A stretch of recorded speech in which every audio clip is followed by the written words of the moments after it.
On Thursday morning, my subway card flashed a harsh red over a $3 fare. I called my son, who nonchalantly chuckled over the phone. "Your memory's been slipping lately, Dad. I put a hold on your card. From now on, just text us if you need to buy something." My daughter-in-law instantly cut in her voice, firm and final. "To be clear, you need our permission for even a single dollar. No exceptions." I quietly walked to my car, hit the gas, and drove straight to my lawyer's office. The next morning, 55 missed calls flooding my screen. "I'm so thankful to have you here at Dad's Revenge Stories. What city or country are you watching from? Let me know in the comments." Some fictional details were added to this story for entertainment and educational purposes. Resemblance to actual persons or locations is coincidental, though the core takeaway is very useful. The turnstile beeped twice. I swiped my Metro card again, slower this time, the way the transit worker once showed me years ago. Steady pull, not too fast. The reader flashed red. "Insufficient fare. Please add value or use another card." It was 8:47 on a Thursday morning in October. The 86th Street station on the Upper East Side smelled the way it always did. Iron rails, damp concrete, and the particular staleness of air that never quite reaches the surface. Commuters pushed past me on both sides, a river of wool coats and coffee cups, and somewhere behind me a kid with earbuds so loud I could hear the bass from 3 feet away. Ordinary Thursday. Ordinary New York, except my card had $40 on it when I checked it Sunday night. I stepped aside, let a young woman in scrubs hurry through, and pulled out my phone. Derek answered on the second ring. "Hey, Dad." His voice was easy, relaxed, the voice of a man who'd already had his coffee and wasn't in any particular hurry about anything. "Something's wrong with my Metro card," I said. "I'm at 86th Street. The fare reader won't take it." A pause. Not the pause of someone confused, the pause of someone deciding how to say something they've already prepared. "Yeah, about that." He cleared his throat. "I've been meaning to talk to you. I put a hold on the card, Dad. Just temporarily." I didn't say anything. I let him keep going. "It's just Sandra and I have been noticing some things lately, little things. You mentioned you couldn't remember paying your Con Edison bill last month. You left your keys in the door twice." Another throat clear. "We're worried your memory isn't what it used to be. The card hold is just to make sure you're not, spending on things you don't remember spending on." 40 years. 40 years I worked as an electrician in this city. I wired apartment buildings in the Bronx and office towers in Midtown, and a school gymnasium in the Bronx where I ran conduit for 3 weeks straight in February cold that made your fingers stop working properly after an hour. I managed my own crew, filed my own taxes, raised a son, buried a wife, and kept every utility bill paid on time through all of it. And now my son was telling me in a voice so reasonable it made my back teeth ache that he'd taken it upon himself to lock my bank card because I left my keys in the door. Before I could say a single word, the phone shifted. A new voice came on. "Sandra. Dad."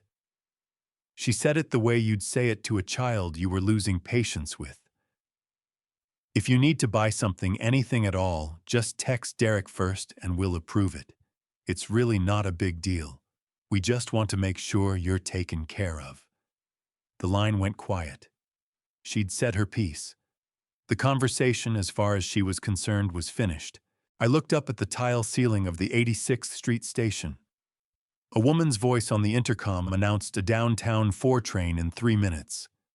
Somewhere on the platform, a busker was playing "Georgia on My Mind" on a saxophone, slow and aching and completely indifferent to what was happening at the turnstile. "All right," I said. "I'll figure it out." I ended the call.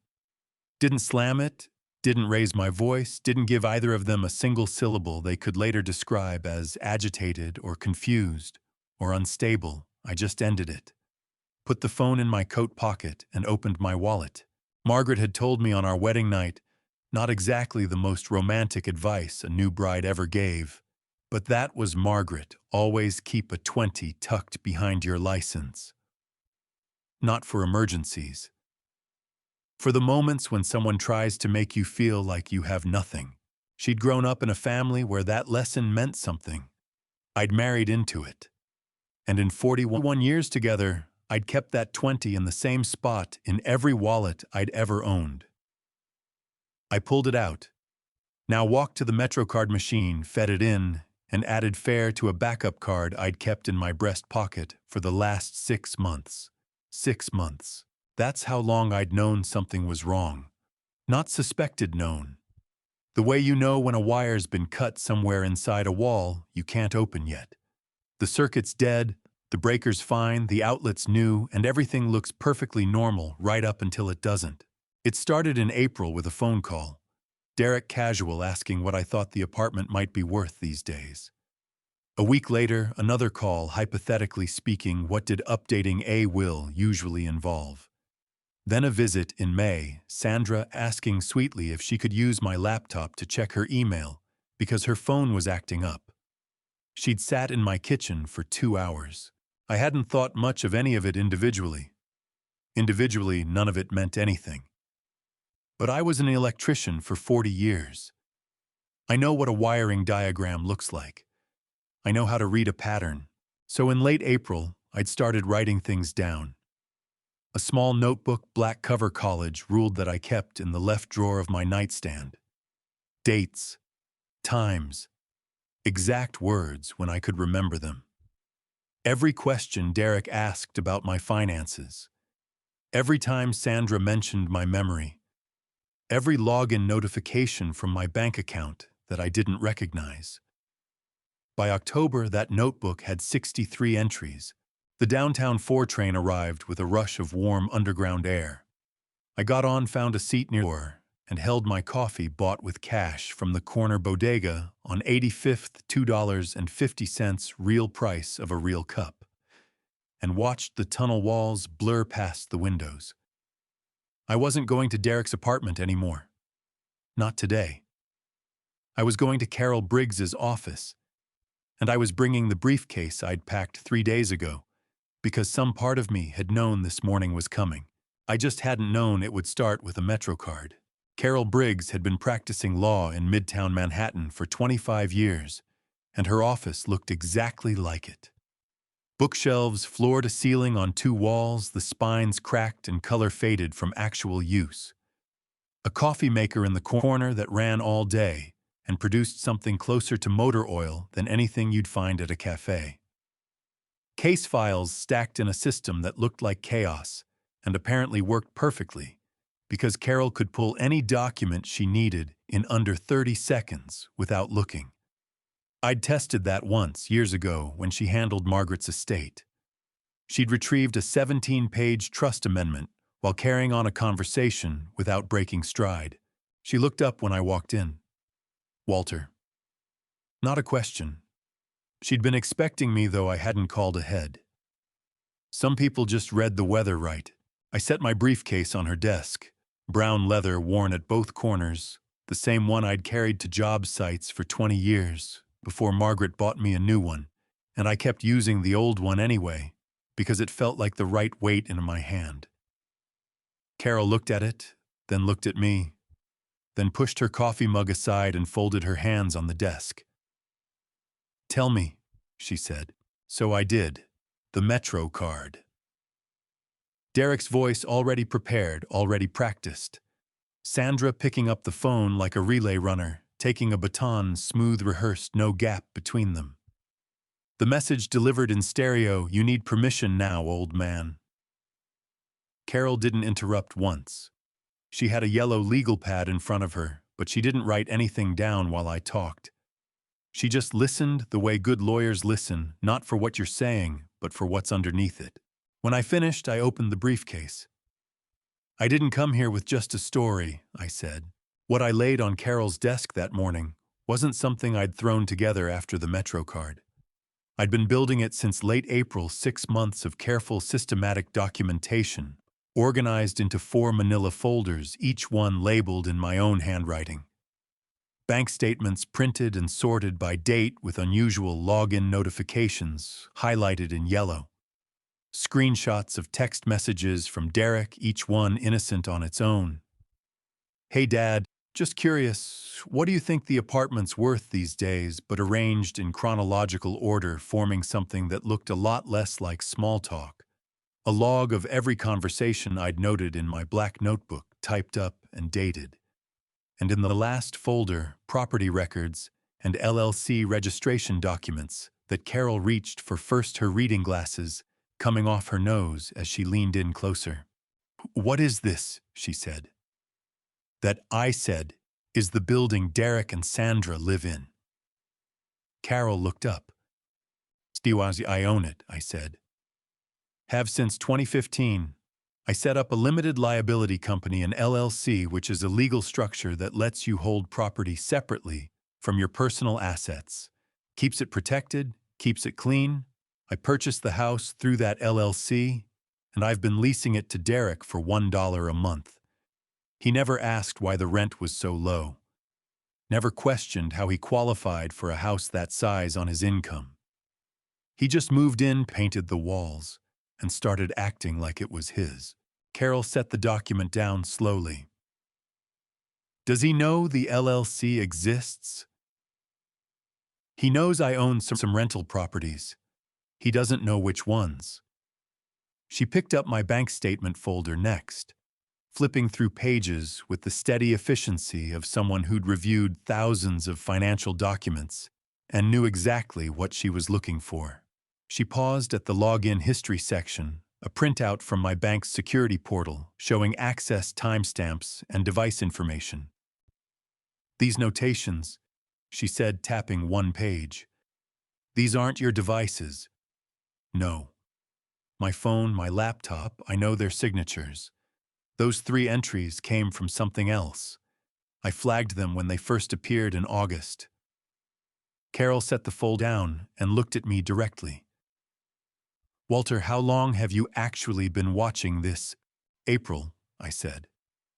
That's when Derek started asking questions. Not friendly questions, mapped questions. He called to ask about updating a will, which I answered generally. A week later, he asked what the apartment might sell for. The week after that, he asked how someone would go about liquidating business assets if the owner wasn't actively managing operations anymore. I watched Carol's expression shift, not shock exactly, but a particular kind of recognition. The look of someone assembling a picture they've seen variations of before. Individually, I continued. Every question was explainable. He's my son. Maybe he's thinking about the future. Maybe he's curious. But I ran a business for 40 years, Carol. I know what due diligence looks like. And I know what reconnaissance looks like. Those were not the same thing. So I'd started the notebook, dates and exact wording, because I'd learned decades ago that memory gets unreliable when money enters the room, not because people lie, but because everyone remembers conversations the way that makes the most sense to them. I wanted a record that didn't depend on my version or anyone else's. Just the date, the words, and the facts. Carol closed the last folder and took her reading glasses off, completely setting them on top of the stack. "They thought they were locking you out this morning," she said. "I know." "Walter." She leaned back in her chair, and for the first time since I'd walked in, something shifted in her voice, not softer exactly, but more deliberate. "They locked themselves into evidence. Everything they've done in the last 6 months is documented in these folders. Every question, every login, every move." She tapped the stack with 2 fingers. "But I need to know something, and I need you to answer me honestly." "All right." "When did you first know, not suspect?" "No." I looked out her window. October light, thin and pale, falling across the rooftops of Midtown. "February 2021, I said. That's where it really started. And I need to tell you about a night in a garage in Queens, because without that night, none of the rest of this makes any sense. The garage smelled like motor oil and old concrete, and something else underneath both of those, the particular smell of a business that had stopped moving. Tools on the workbenches that hadn't been touched in weeks. A hydraulic lift frozen halfway up with nothing on it. Fluorescent lights buzzing overhead, one of them flickering at the far end, in a rhythm that made your eyes tired if you looked at it too long. Derek was sitting on a wooden crate near the back wall, holding a stack of papers against his chest, the way you'd hold something you were ashamed of, but couldn't put down. He was 37 years old that February night in 2021, and he looked 10 years older than that. His hair wasn't combed. There were shadows under his eyes that hadn't been there at Christmas 6 weeks earlier, when he'd laughed at my jokes and eaten 2 helpings of Margaret's sweet potato pie, her recipe, which I'd made alone for the first time that year, because Margaret had been gone for 14 months, and the pie still had to get made. Pete was already there when I arrived.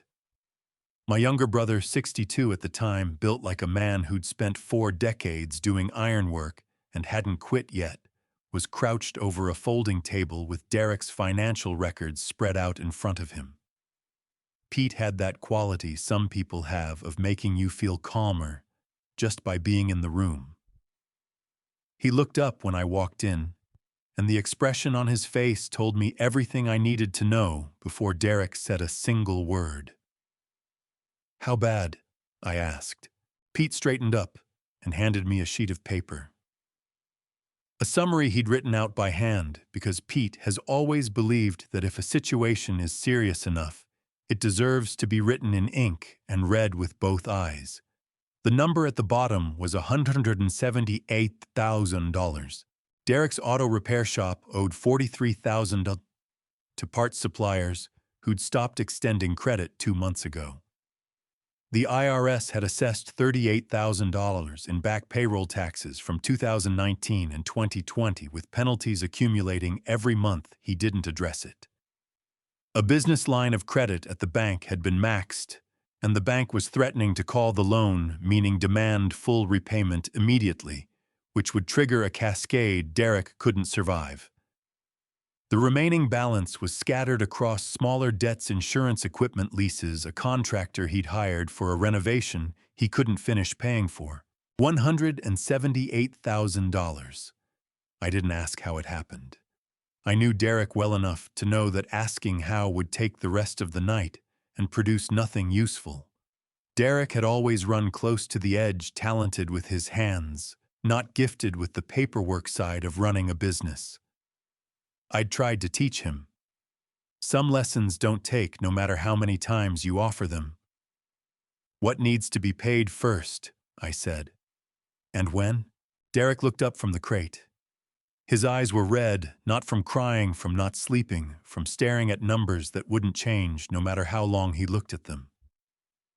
"Dad, I can't ask you to..." "Derek." I said it the way I used to say it when he was 12 and about to argue himself into a corner. "What needs to be paid first?" he told me. Pete and I sat with him for 3 hours, working through each creditor in order of urgency. By midnight, we had a sequence. By the following weekend, I had liquidated a portion of my personal investment account, a brokerage account I'd been contributing to since 1987, money set aside in index funds that had grown quietly for 34 years. I withdrew enough to cover the supplier debts and the IRS assessment in full.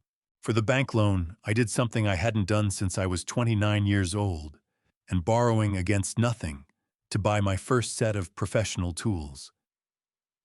I went to my bank, and I used my apartment as collateral, pledged the deed of my own home to guarantee Derek's business debt. The bank approved it within 4 days. I negotiated the IRS payment plan, personally called them, directly explained the situation, requested penalty reduction. They granted partial relief.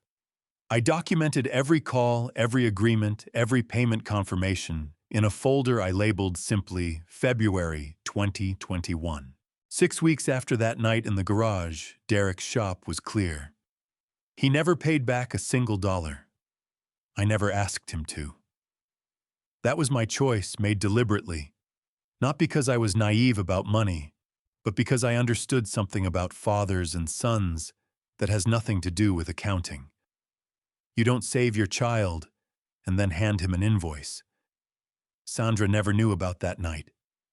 Derek had kept it from her completely, which I didn't fully understand at the time. Later I would. What I do know is this: during those 2 weeks in February, while I was making phone calls and signing documents and transferring money, Derek wrote me 3 letters. Not texts, actual letters, handwritten on lined notebook paper, the kind you pull from a spiral pad. His handwriting was shaky in a way I'd never seen before. The letters uneven, the pressure on the pen too hard in some places, and barely there in others. The handwriting of a man who was holding himself together with whatever he had left. I read them twice each when they arrived. Then I drove to Pete's apartment in Astoria, and I handed Pete the envelope. "Keep these," I told him. "Don't ask me why, just keep them somewhere safe." Pete took the envelope without a word, which is one of the reasons he's been my brother for 65 years and my best friend for most of them. He tucked it between 2 binders on his bookshelf, and there it stayed for the next 2 years and 8 months. I came back to Carol's office window to the October light falling pale across the Midtown rooftops. "He wrote 3 letters during those 2 weeks," I said. "Pete still has them." I paused. "And 3 months ago, I opened my safe and the promissory note was gone." Carol didn't move when I said it. She just held her pen above the legal pad and looked at me with the careful stillness of someone who has learned, after 25 years of practicing law, that the moment a client says something important is not the moment to react. "The promissory note," she said. "Walk me through it."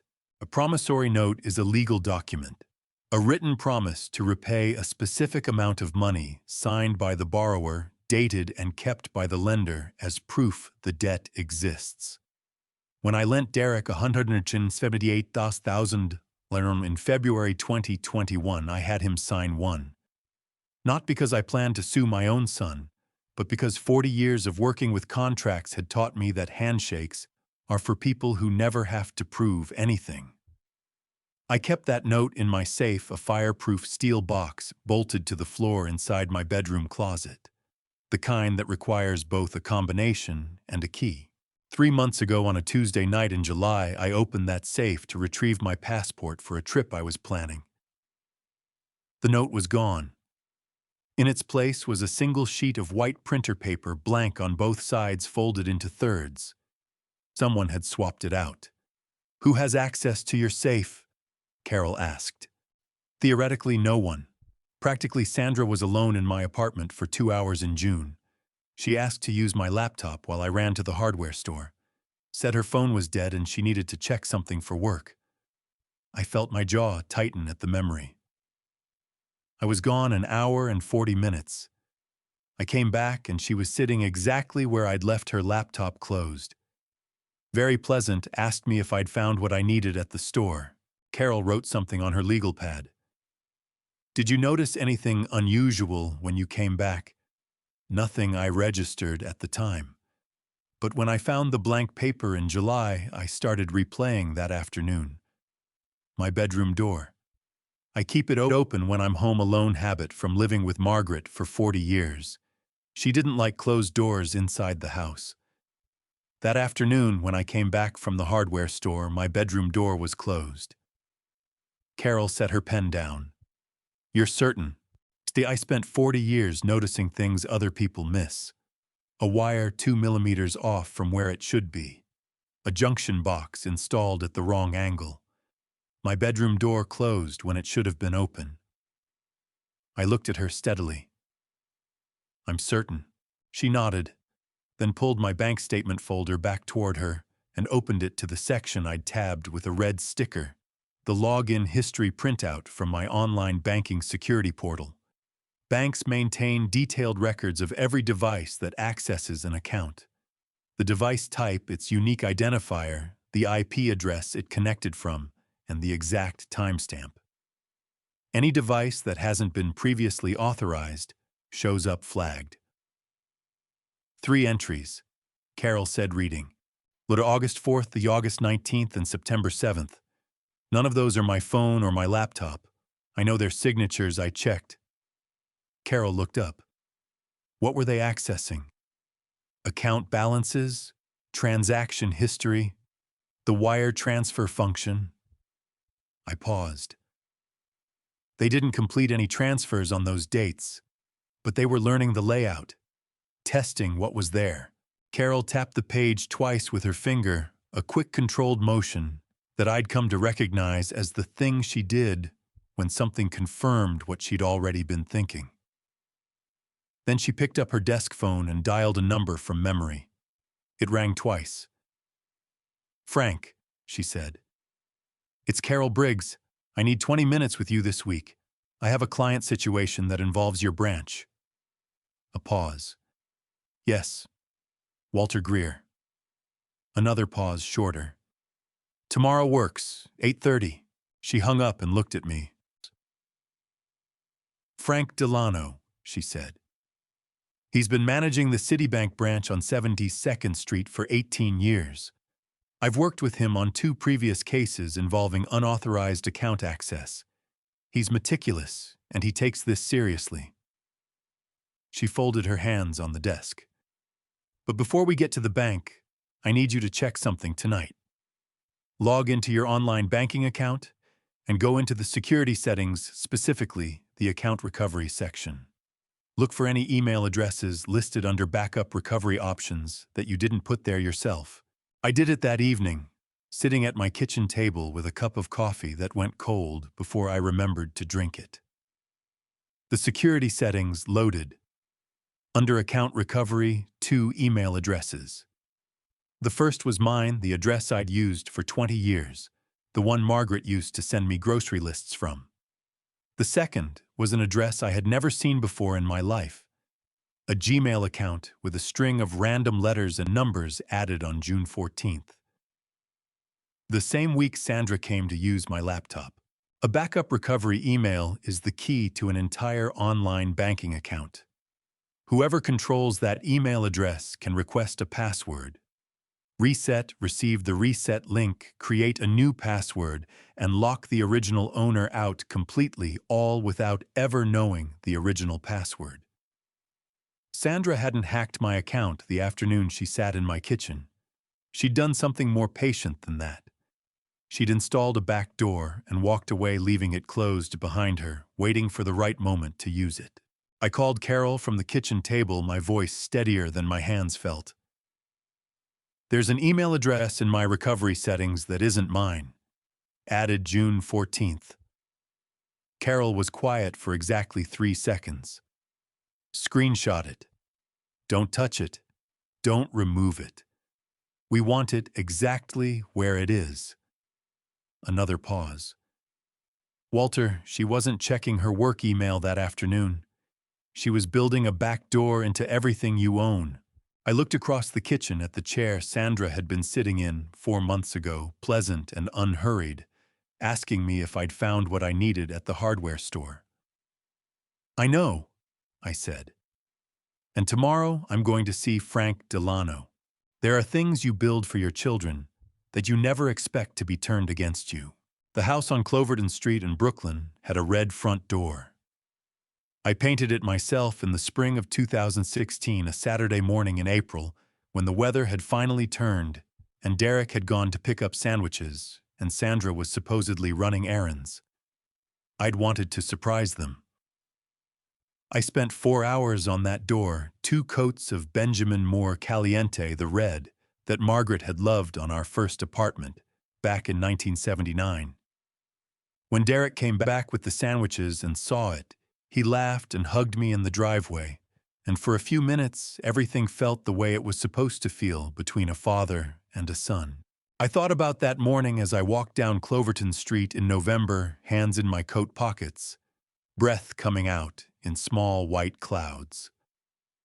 The maple tree on the front lawn had gone bare. The red door looked exactly the same. I rang the bell at 10:15 on a Tuesday morning. Sandra opened the door. She was dressed and fully composed at that hour the way she always was. Sandra operated on a schedule that never seemed to slip, which I used to admire and now understood differently. She took one look at me, and her expression settled into something I had learned to recognize: the particular arrangement of her features that she deployed when she wanted to appear concerned and in control at the same time. Eyebrows slightly drawn together, mouth soft, eyes steady. "Dad." She said it quietly, like a doctor about to deliver a diagnosis. "I wasn't expecting you." "I was in the neighborhood," I said. "I wanted to see Mason." She shifted her weight just slightly, positioning herself more squarely in the doorframe. "I don't think that's a good idea today. Dad, your mental state has been unstable lately. I've noticed some things that concern me, and honestly, I don't want Mason picking up on that kind of anxiety. Kids absorb more than we realize." My mental state. I had wired 3 office buildings in Lower Manhattan. I had managed a crew of 12 electricians for 11 years, without a single serious injury on the job. I had filed my own taxes for 4 decades and negotiated directly with the Internal Revenue Service on my son's behalf 18 months ago. My mental state was functioning precisely as it always had. I kept all of that behind my back teeth. "Sandra," I said, "I would like to see my grandson." From somewhere inside the house came the sound of small feet on hardwood floors, moving fast, the specific rhythm of a 7-year-old running towards something rather than away from it.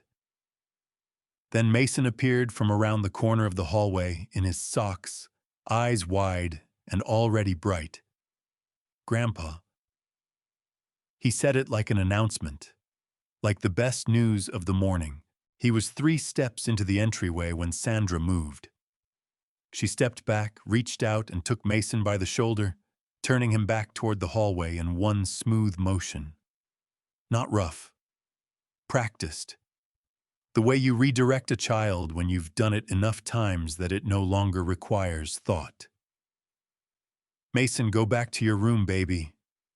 Grandpa can't stay today." "But Grandpa just got here." "Mason." Her voice didn't rise. It didn't need to. There was something in the flatness of it that stopped him completely. He looked at me over his shoulder, and the brightness in his eyes went through something complicated confusion, then something quieter and sadder than confusion. The look of a child trying to understand a rule that doesn't make sense. Sandra closed the door, not slowly, not apologetically. She closed it the way you close a door when the conversation is finished, and you were always the one who got to decide when that was. I stood on the front step and listened to the sound of Mason's footsteps retreating down the hallway inside. I stood there long enough that the cold worked its way through my coat collar. Then I walked back down the front path to the sidewalk. Across the street, the curtain in the ground floor window of the brown brick building moved. 2 weeks earlier, the last time Sandra had allowed me inside, she'd put my lunch plate on the kitchen floor. I had come for Mason's birthday, not a party, just a family dinner, the small kind, with takeout containers and paper plates. Sandra had set 4 places at the kitchen table herself, Derek Mason, and an empty 4th chair that I assumed was mine, until she carried a 5th plate out of the kitchen and placed it on the floor near the back wall beside the cabinet where they kept the dog food. They didn't own a dog. "The table's a little crowded, Dad," she said pleasantly. "You can eat here. It's fine." Mason had looked at the plate on the floor, then at me, then back at the plate. He was 7 years old, and he understood enough to know something was wrong, and not enough to know what it was or what to do about it. That was the worst part, watching him stand there in his birthday sweater, with his forehead creased, trying to solve a problem that a 7-year-old should never be handed. I ate on the floor. I finished every bite. And I drove home afterward and sat in my car in the parking garage for 20 minutes before I trusted myself to take the elevator upstairs. Mason remembered it. I know he did, because children remember the things that confuse them most deeply, the things that don't fit the shape of the world they've been building in their heads. They carry those moments quietly, like stones in a coat pocket, until they find someone safe enough to put them down with. He found Donna Marsh. Donna lived in the brown brick building directly across from Derek's house, 60 years old, retired after 32 years as a registered nurse at Lenox Hill Hospital, with a front window that faced Cloverton Street, and a habit of noticing things that other people walked past. She had introduced herself to me 2 years ago when I was replacing the porch light on Derek's house, and she had the quality of a woman who says exactly what she means and expects the same in return. The curtain moved again. Then the window opened 2 inches. "Mr. Greer." Donna called across the street, her voice low but carrying. "You want to come in for a minute?" I looked back at the red door. Then I crossed the street. Donna Marsh's apartment smelled like chamomile tea and old books and something savory on low heat in the kitchen. The particular warmth of a home that someone actually lives in as opposed to performs living in. She had plants on every windowsill, a bookshelf that had clearly run out of vertical space and started stacking horizontally, and a view of Cloverton Street that was direct, unobstructed, and explained a great deal. She poured me a cup of tea, without asking whether I wanted one, which I appreciated, and set it on the coffee table in front of the armchair she'd directed me toward. Then she sat across from me with her own cup and looked at me the way I imagined she'd looked at patients for 32 years at Lenox Hill, not with pity, but with the focused attention of someone who needs accurate information and knows that the best way to get it is to make the other person feel safe enough to give it. "I've been watching that house for 8 years, she said. "Since you painted the door." "You remember that." "Red door on a gray street, Mr. Greer. Hard to miss." She wrapped both hands around her mug. "I've also watched her shut that door in your face 4 times in the last 6 weeks. And I've watched your grandson stand at the upstairs window afterward and look down at the street for 20 minutes, like he's waiting for something that isn't coming back." My chest tightened in a way that had nothing to do with my heart, and everything to do with the image of Mason at that window. "He told me something," Donna said. "About 3 weeks ago. He comes over sometimes, Sandra doesn't always know. He found out he could cut through the gap in the side fence and knock on my kitchen door, and I never told him not to." She'd looked at me directly. "He told me about a dinner. Said Grandpa had to eat on the floor because the table was crowded. Said he didn't understand why." She paused. "I've been a nurse for 32 years, Mr. Greer. I've reported things to authorities for less than that." I held the teacup with both hands and didn't say anything for a moment. Not because I had nothing to say, but because something about hearing it from Donna, clinical, precise, from outside the family, made it land differently than it had when I'd lived it. On the floor of my son's kitchen, watching my grandson's face. "Would you be willing to say that?" I asked. "What Mason told you, if it came to that?" Donna didn't hesitate. "I already wrote it down. Date, time, exact words. 32 years in nursing teaches you to document before you need to, not after." She reached to the side table and handed me a folded piece of paper. "That's my copy. Carol Briggs can have the original whenever she needs it." I looked at her. "You know Carol.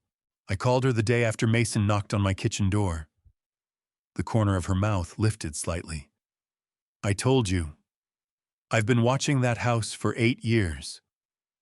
I drove back to Queens that evening with Donna's folded paper in my breast pocket, and a feeling I hadn't had in several months, the specific sensation of not being entirely alone in something.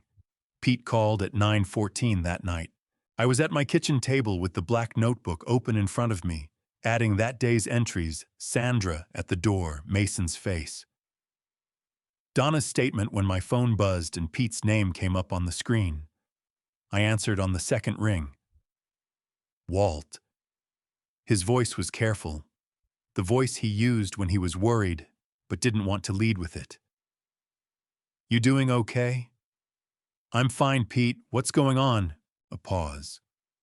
Sandra wrote to me. Letter in the mail, actual envelope handwritten. Got it this morning. He cleared his throat.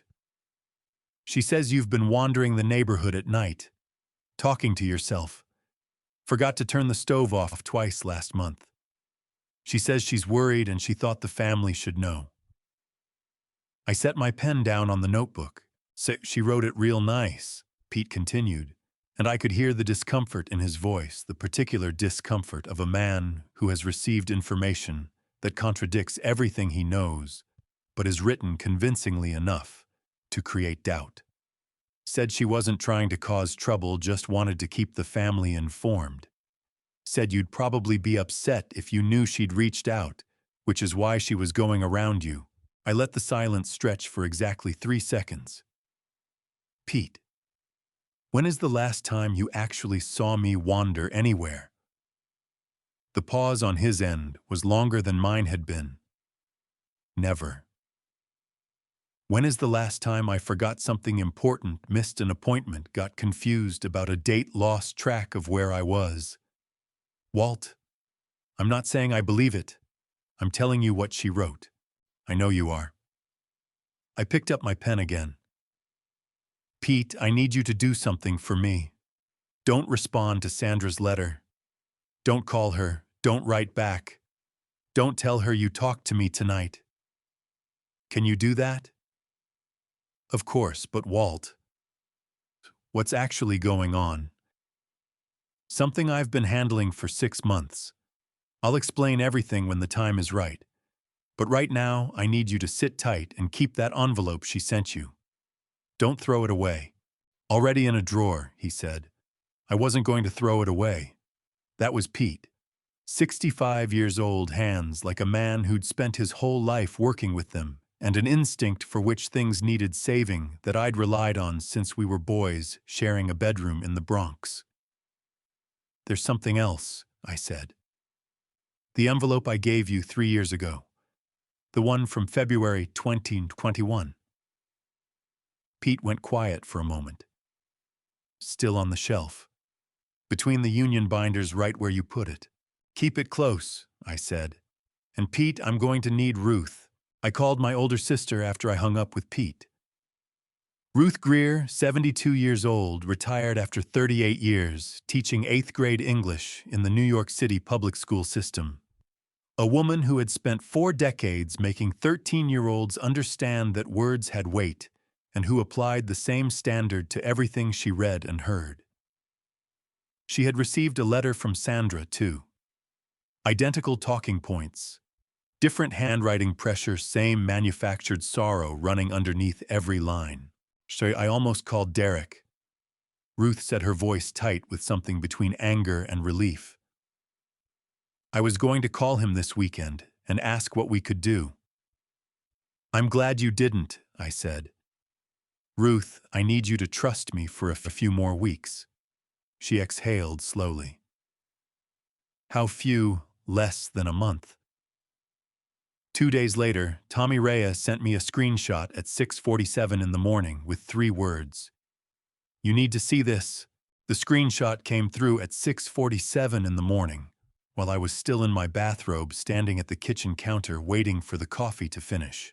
My phone buzzed on the counter and I picked it up, expecting nothing in particular. Pete checking in maybe, or a bank notification.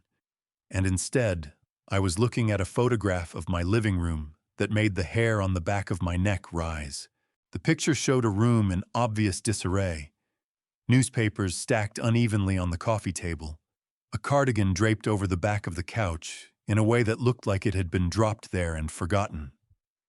The kitchen visible through the doorway behind it, with what appeared to be unwashed dishes in the sink. The lamp on the side table was askew, tilted at an angle that made the whole room feel slightly unhinged. Beneath the photo and Sandra's handwriting, rendered in the Facebook caption font I had come to associate with carefully managed appearances, were the words, "Been so worried about Dad lately. Anyone who knows him, if you've noticed anything, please reach out. We just want to make sure he's okay." 47 comments. I could see the number even in the screenshot. 47 people had read those words, and the worry underneath them, and responded with the particular tenderness that gets activated when someone suggests that a person they love might be declining. My phone rang before I could process any further. Tommy Reyes. Walt. His voice was wide awake, which meant he'd probably been up since 5. Tommy had run his own electrical contracting business for 9 years now, and kept the hours of a man who understood that the first call of the day usually determined how the rest of it went. "Tell me that's not your apartment." "It's not my apartment," I said. "I know it's not. Your couch faces the other window, the one that gets the morning light. You moved it in 2019 because Margaret always said the afternoon glare gave her a headache, and after she passed, you kept it there because you didn't see any reason to move it back." He paused. "I've been to your place 112 times in 20 years, Walt. I know what your living room looks like." Tommy Reyes had walked into my life at 22 years old, referred by a foreman I trusted, with a 2-year apprenticeship under his belt, and a willingness to learn things the right way rather than the fast way. I'd taken him on for a commercial job in Midtown, and he'd stayed for 2 decades. When I retired, he'd come to the small dinner I'd allowed Margaret to organize, and he'd been the last one to leave, sitting at the kitchen table long after the others had gone, talking about the industry and the city and the way things were changing. And I'd thought then that this was the particular kind of loyalty that couldn't be manufactured or incentivized. It either grew or it didn't. "She dug up somewhere that looked enough like my place to pass," I said. "Or she staged it. Either way, she was in my apartment when she did it. I know." Tommy's voice tightened. "Walt, I took the screenshot at 5:30 this morning before she could think to take it down. 47 comments by then. Ruth had already responded. She said something like, 'We're all keeping an eye on things,' which means she'd already bought it." He exhaled hard. "I also saved the URL of the original post. Carol's going to want that." I had already moved to my desk and was opening my laptop. "What time did it go up?" "Timestamp says 11:48 p.m. last night. She posted it after you would have been asleep. Timed it so the overnight crowd could respond before you woke up. 11:48 at night. Sandra had sat somewhere in that house on Cloverton Street after Derek went to sleep, or possibly while he was in the next room, and she had staged a photograph or retrieved one she'd prepared earlier, and she had written that caption, and she had posted it to a network of family and mutual acquaintances who trusted her concern, because why would a daughter-in-law lie about something like this? Because she needed witnesses, I thought. Not for the photograph itself, but for the narrative underneath it. Each concerned comment was a potential voice in a future preceding a person who could say, "Yes, I'd seen signs too." Sandra had been worried for months. She wasn't building a post. She was building a record. I called Carol at 7:15. She picked up on the second ring, which told me she was already at her desk. "Tommy Reyes sent me a screenshot last night," I said. "Sandra posted a staged photograph of what she's claiming is my apartment to Facebook. 47 family responses before it went up." Carol was quiet for exactly 4 seconds. "Is Tommy willing to testify that the apartment in the photograph is not yours?" He already told me he'd been to my place 112 times. He knows which way my couch faces. Good. I heard her writing. Walter, what Sandra did last night has a legal name. Defamation is the publication of a false statement of fact that damages someone's reputation, in this case implying to your entire family that you're mentally incapable of caring for yourself.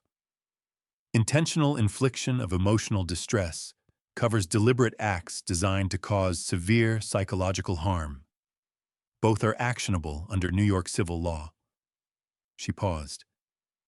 But right now, what I need is for Tommy to come into my office this week and give a formal statement about the photograph. Can you make that happen?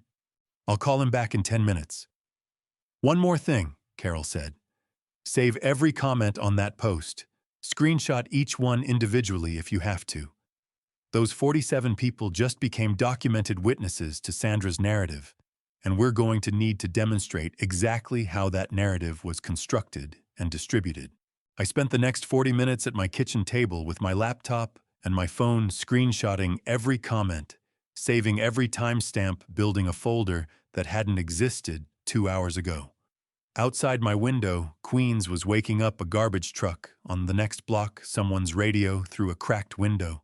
The particular sound of a city that moved forward, regardless of what any individual inside it was dealing with. My coffee had gone cold. I drank it anyway.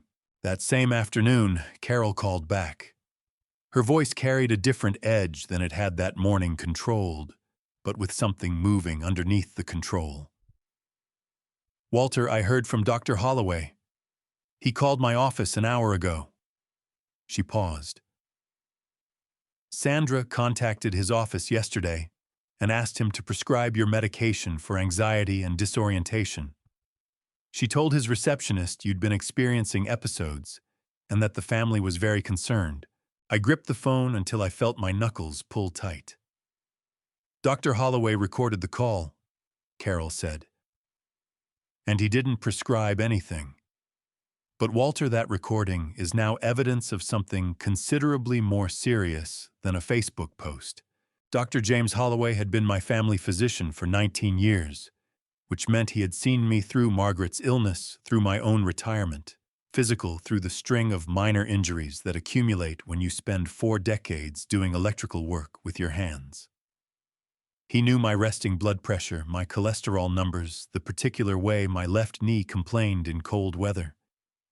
He had sat with me in his office 2 weeks after Margaret died and talked for 40 minutes about grief and sleep and the importance of not disappearing into either one. He was 61 years old, ran 3 miles every morning along the East River, and had the unhurried manner of a man who had decided early in his career that the most important thing a doctor could do was make a patient feel like they had his complete attention. He gave me that attention now across his desk in the Upper East Side office he'd occupied for 16 years, and what he told me made the muscles in my forearms go rigid under my coat sleeves. She called on a Wednesday afternoon, Dr. Holloway said. Asked to speak with me directly. When my receptionist said I was with a patient, she said it was a family emergency involving a vulnerable adult and asked to be put through immediately. He folded his hands on the desk. I took the call because that language, vulnerable adult, has specific clinical and legal implications that I take seriously. I wanted to hear what she had to say. What Sandra had said in a voice Dr. Holloway described as measured and appropriately distressed was that her father-in-law had been experiencing episodes of confusion and disorientation, that he had become agitated with family members without provocation, that he had on 2 occasions left the apartment building without his keys and been found by neighbors, and that the family was very concerned about his ability to manage his daily affairs safely.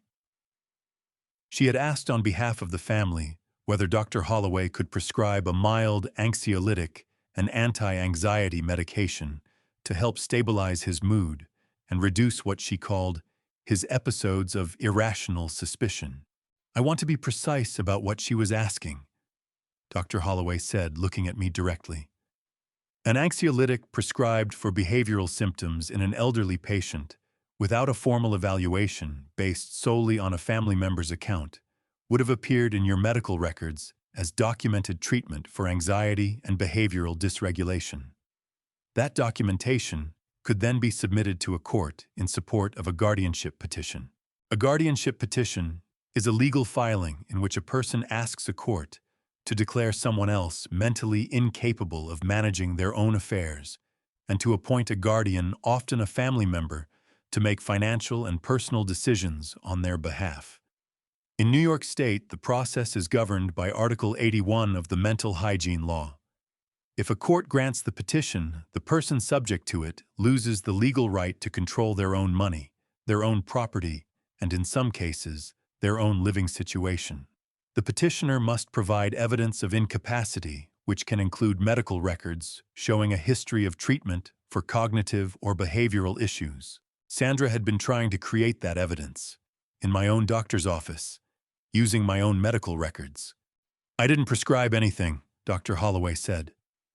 I told her I would need to conduct a full evaluation before considering any medication and that I couldn't discuss a patient's care with a family member without the patient's written consent. She pushed back, said the situation was urgent, and that getting me involved directly was meant to spare me the trouble of a formal process. He paused. That phrase, "spare me the trouble of a formal process," is when I started recording. He slid a small digital recorder across the desk. The recording was 4 minutes and 22 seconds. I listened to all of it with my hands flat on my thighs and my jaw set hard enough that I felt it in my temples. Sandra's voice was composed and warm and completely convincing, the voice of a woman who had practiced this conversation until it felt natural. She expressed concern without accusation, urgency without desperation, and concluded with a line that made my stomach turn over. "He's such a proud man, Dr. Holloway. He'd never ask for help himself. That's why we have to do it for him." I handed the recorder back. "Thank you for calling, Carol. I've seen this before," he said quietly. "Not often, but enough. A family member trying to establish a medical narrative before the patient knows it's being built." He looked at me with the steady attention he'd been giving me for 19 years. "Walter, I want you to come back Thursday evening, after hours when the office is closed. I want to administer a formal cognitive evaluation, the mini mental state examination, which is the standard instrument courts use to assess mental capacity. I want it witnessed, documented, and notarized on the same night." "Thursday," I said. "I'll be here." Carol called that evening while I was making dinner, a pot of soup from a recipe Margaret had made every November, the smell of it filling the apartment in a way that was both comforting and quietly painful. "I got the cloud access this afternoon," she said. The court had granted a preliminary discovery order, a legal authorization allowing Carol to access digital records relevant to the case, including files stored in the family cloud account that Derek and Sandra shared, and that I had been added to years ago as a backup contact. Walter, Sandra created a document 4 months ago, 23 pages. She titled it Behavioral Decline Report, Walter Greer. I turned the heat down under the soup and stood very still. "She sent it to a forensic psychiatrist in New Jersey," Carol continued. "Described specific incidents, dates, times, behaviors.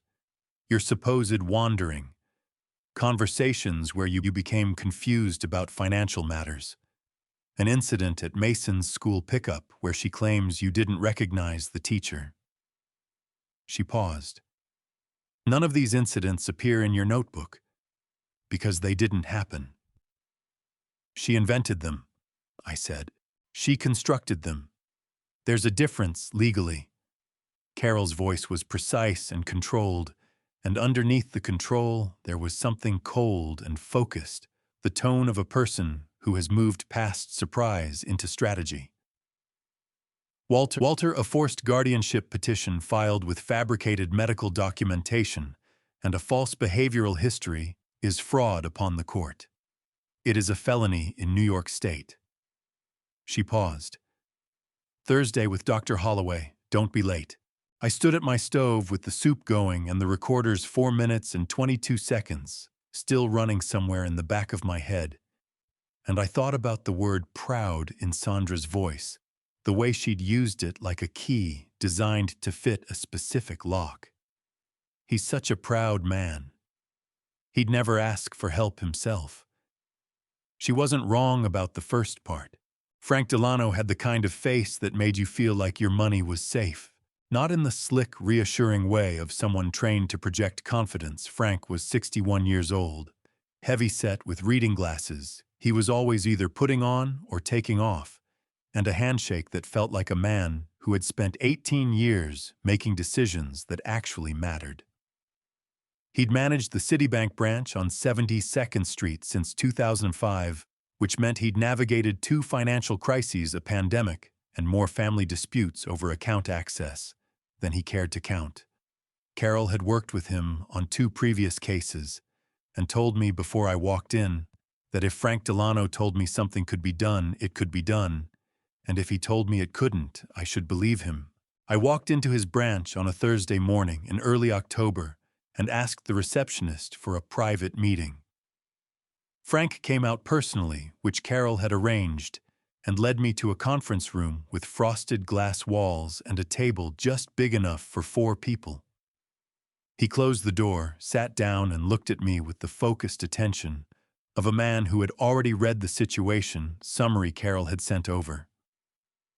"Tell me what you need," he said. I told him everything. The login attempts from unrecognized devices, the backup email Sandra had added to my recovery settings, the pattern I'd noticed someone learning the layout of my accounts, the way a person cases a building before deciding how to enter it. When I finished, Frank took his reading glasses off, set them on the table, and was quiet for a moment. That felt longer than it probably was. "There are 2 things I can do," he said.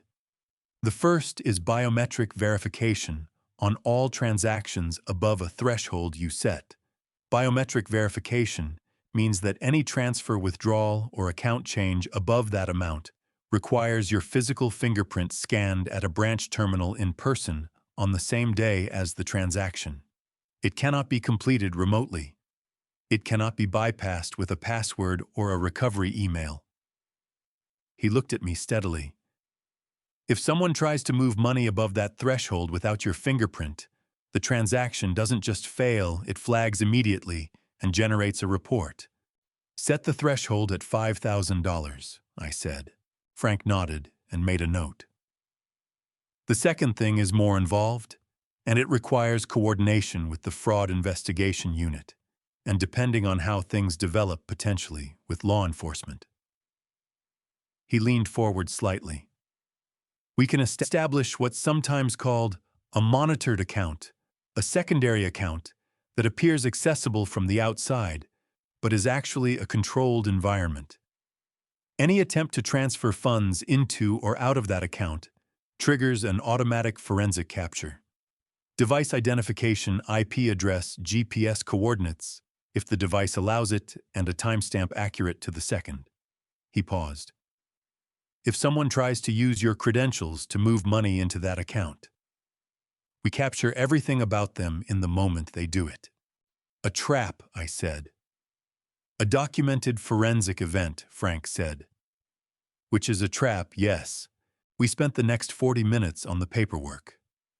Biometric enrollment required 3 scans of my right index finger on the branch terminal, a form authorizing the security protocol, and a secondary confirmation sent to my personal email. The monitored account required additional authorization from Frank's fraud investigation unit, which he initiated by phone while I sat across from him, speaking in the clipped shorthand of people who do this regularly and don't need to explain it to each other. By the time I left that branch on 72nd Street, my accounts had a layer of protection that hadn't existed 3 hours earlier. I should clarify the sequence because the timeline matters. I had first approached Frank in late July, 2 weeks after I found the blank paper in my safe and the biometric protocol and monitored account were in place by early August. What I did in October was return to add the second layer of documentation Frank had recommended. The first test of the system came on the night of August 4th, when someone tried to move $9,500 out of my primary checking account. The transaction was initiated remotely from a device that wasn't mine using the password that Sandra had reset through the backup email she'd installed on my recovery settings. The biometric requirement stopped it cold. No funds moved. But the attempt generated a report device identifier IP address timestamp 11:23 p.m. Frank called me the next morning. "First attempt last night," he said. "Stopped at the verification gate. I'm sending you the report." I added it to the folder I'd labeled Banking Unauthorized Access and wrote the date in my black notebook. 6 weeks later, September 19th, a second attempt. This time, $17,000 initiated from a different device, a laptop the forensic report indicated, rather than a phone. The IP address traced back to the same residential location as the first attempt. The biometric gate stopped it again. Another report, another entry in the notebook, another call from Frank the following morning. "They switched devices," Frank said, "and the amount went up. That's a pattern, Walter. They're not stopping, they're adjusting." "I know," I said. "The monitored account hasn't been touched yet," Frank said. "But whoever this is, they're going to find it eventually. They've been working through your account structure systematically. When they find that account, and they try to move money into it, we'll have everything we need," I said. "Everything," Frank confirmed. IP device ID location facial recognition, if their device has it enabled, and a timestamped record of the exact transaction they attempted. It becomes federal evidence the moment they touch it. Wire fraud. The use of electronic communications to execute a fraudulent financial scheme is a federal crime under United States law, specifically 18 U.S. Code. Section 1343, a conviction can carry up to 20 years in federal prison. The moment Sandra initiated a transfer through an electronic system with the intent to steal, she had committed that crime regardless of whether the transfer completed. The monitored account wasn't just a trap. It was a federal case waiting to be opened. I drove home from that second call and sat in my kitchen with the two reports spread on the table in front of me. September and October both blocked, both documented. I thought about Sandra at my kitchen table 4 months ago, pleasant and unhurried, laptop closed, asking if I'd found what I needed at the hardware store. She had no idea I'd already changed the locks on everything that mattered. 3 weeks after the second attempt on a Friday night in November, my phone rang at 10:15 p.m. Carol's name on the screen. I picked up on the first ring. Carol's voice, when she called at 10:15 on a Friday night, had the controlled quality of someone who is managing their own reaction in real time, keeping it flat and professional, because the alternative was to let the anger through, and anger wasn't useful yet. "She did it," Carol said. "Tonight, $41,000. I was in my armchair by the window, a book open on my knee that I hadn't actually been reading for the past hour. Outside, the Queen's night was doing what it always did in November, cold coming in off the streets, the particular amber of streetlights through bare branches, a city that never fully quieted but changed its register after 10 o'clock. I set the book on the side table and sat forward. "Tell me," I said. 10:07 p.m. Someone used your online banking credentials to initiate a wire transfer of $41,000 to an account in the Cayman Islands. Carol paused. "They sent it directly into the monitored account Frank set up. The transfer triggered the forensic capture the moment it was initiated. Device identification, a laptop the same one from the September attempt. IP address placing the device at a residential location in Brooklyn. GPS coordinates from the laptop's location services, which were enabled. Another pause shorter. And a Face ID capture.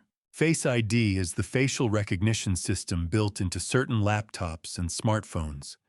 It takes a photograph of the user's face to verify their identity before unlocking the device. When Sandra opened her laptop that Friday night and initiated the transfer, her laptop photographed her face automatically, as it did every time she opened it. That photograph was time-stamped and stored in the device's system log. When the forensic capture triggered, it pulled that log. "Frank has everything," Carol said. "He's already been on the phone with the fraud investigation unit. Walter, this is federal evidence. The moment she initiated that wire transfer with the intent to steal, she committed wire fraud under 18 U.S. Code 1343. The monitored account documentation is going directly to the FBI's Financial Crimes Division." I sat in my armchair and felt something that wasn't quite relief and wasn't quite satisfaction. It was closer to the feeling you get when a circuit you've been testing finally completes not excitement, just the quiet confirmation that the current is running the way it was supposed to. "You said the same device as September," I said. "Same laptop, different time of night.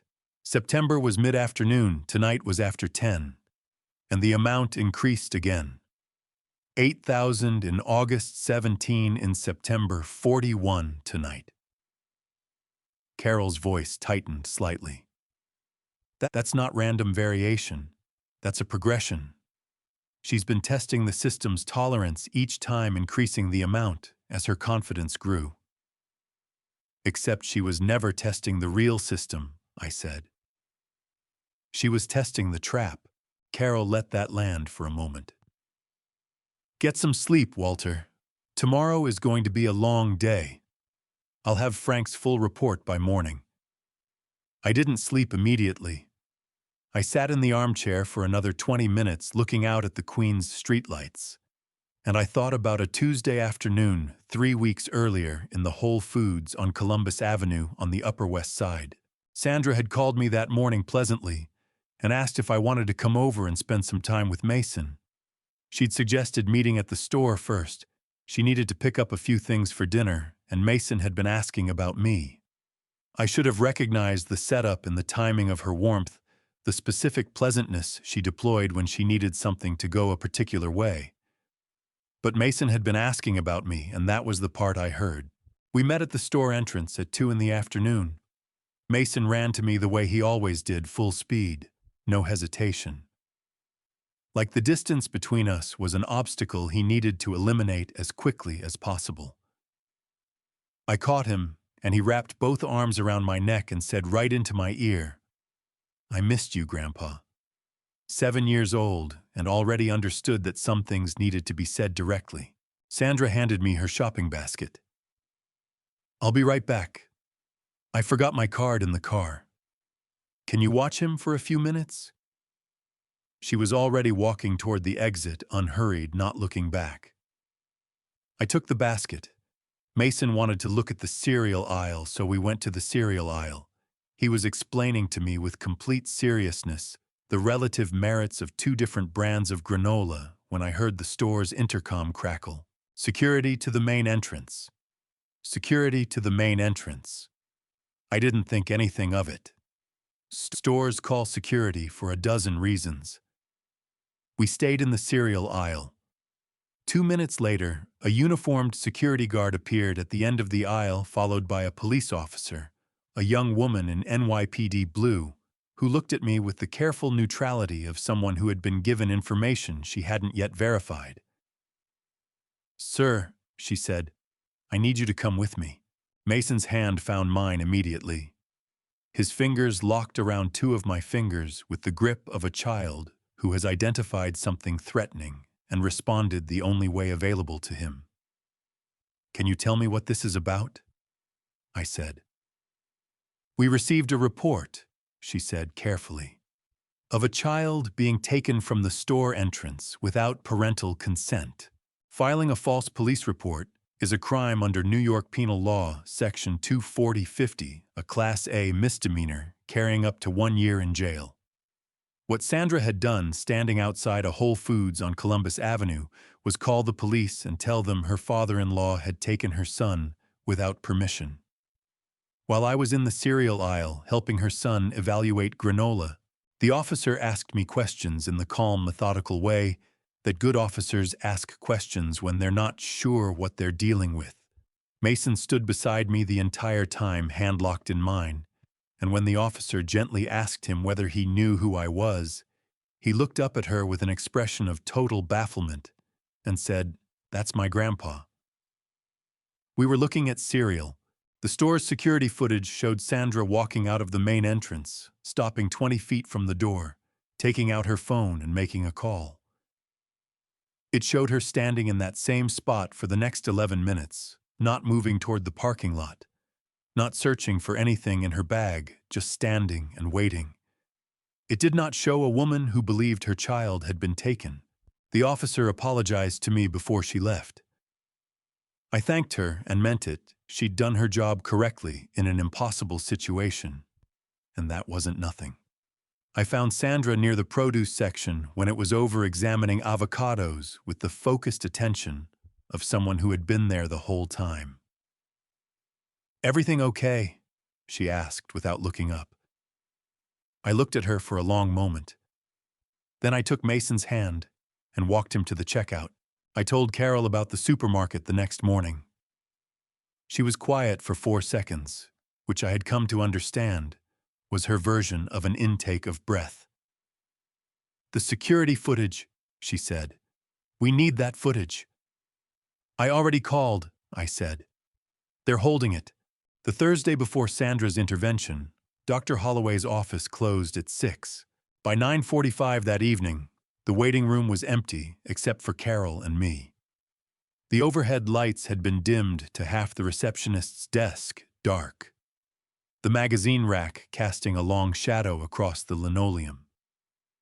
A janitor was running a vacuum down the hallway outside, the sound coming and going in a slow rhythm that made the room feel both ordinary and entirely unlike itself. Carol sat beside me with her briefcase on her knees, going through something on her phone, with the focused efficiency she brought to every waiting room in every building she'd ever sat in. I looked at the door to Dr. Holloway's examination room and thought about Sandra's 23-page report. Behavioral Decline Report, Walter Greer. 4 months of fabricated incidents. Dates and times and carefully described behaviors that had never occurred, assembled into a document designed to make a court believe that the man sitting in this waiting room could no longer be trusted to manage his own life. Sandra had sent it to a forensic psychiatrist in New Jersey.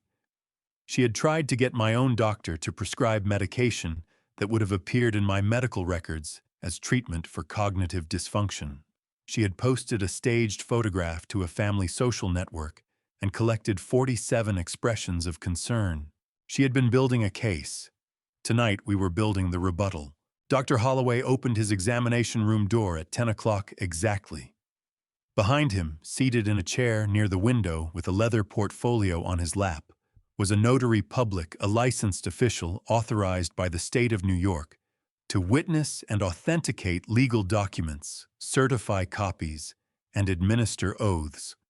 A notarized document carries a specific legal weight that an ordinary document does not. It means a credentialed witness was physically present, verified the identities of everyone involved, and certified that what was recorded actually occurred. Carol had arranged the notary 3 days ago. Also in the corner on a small tripod was a video camera, recording. "Walter," Dr. Holloway said, and gestured toward the examination table. "The Mini Mental State Examination, the MMSE, is a 30-point standardized test developed in 1975 and used by courts, hospitals, and care facilities across the United States to assess cognitive function. It tests orientation to time and places the ability to register and recall information, attention and calculation, language comprehension, and basic visuospatial skills. A score of 24 or above is generally considered within the normal range. Scores below 24 can indicate mild to moderate cognitive impairment, depending on the patient's age and education level. In guardianship proceedings in New York State, MMSE results are routinely submitted as evidence of a person's mental capacity or lack of it.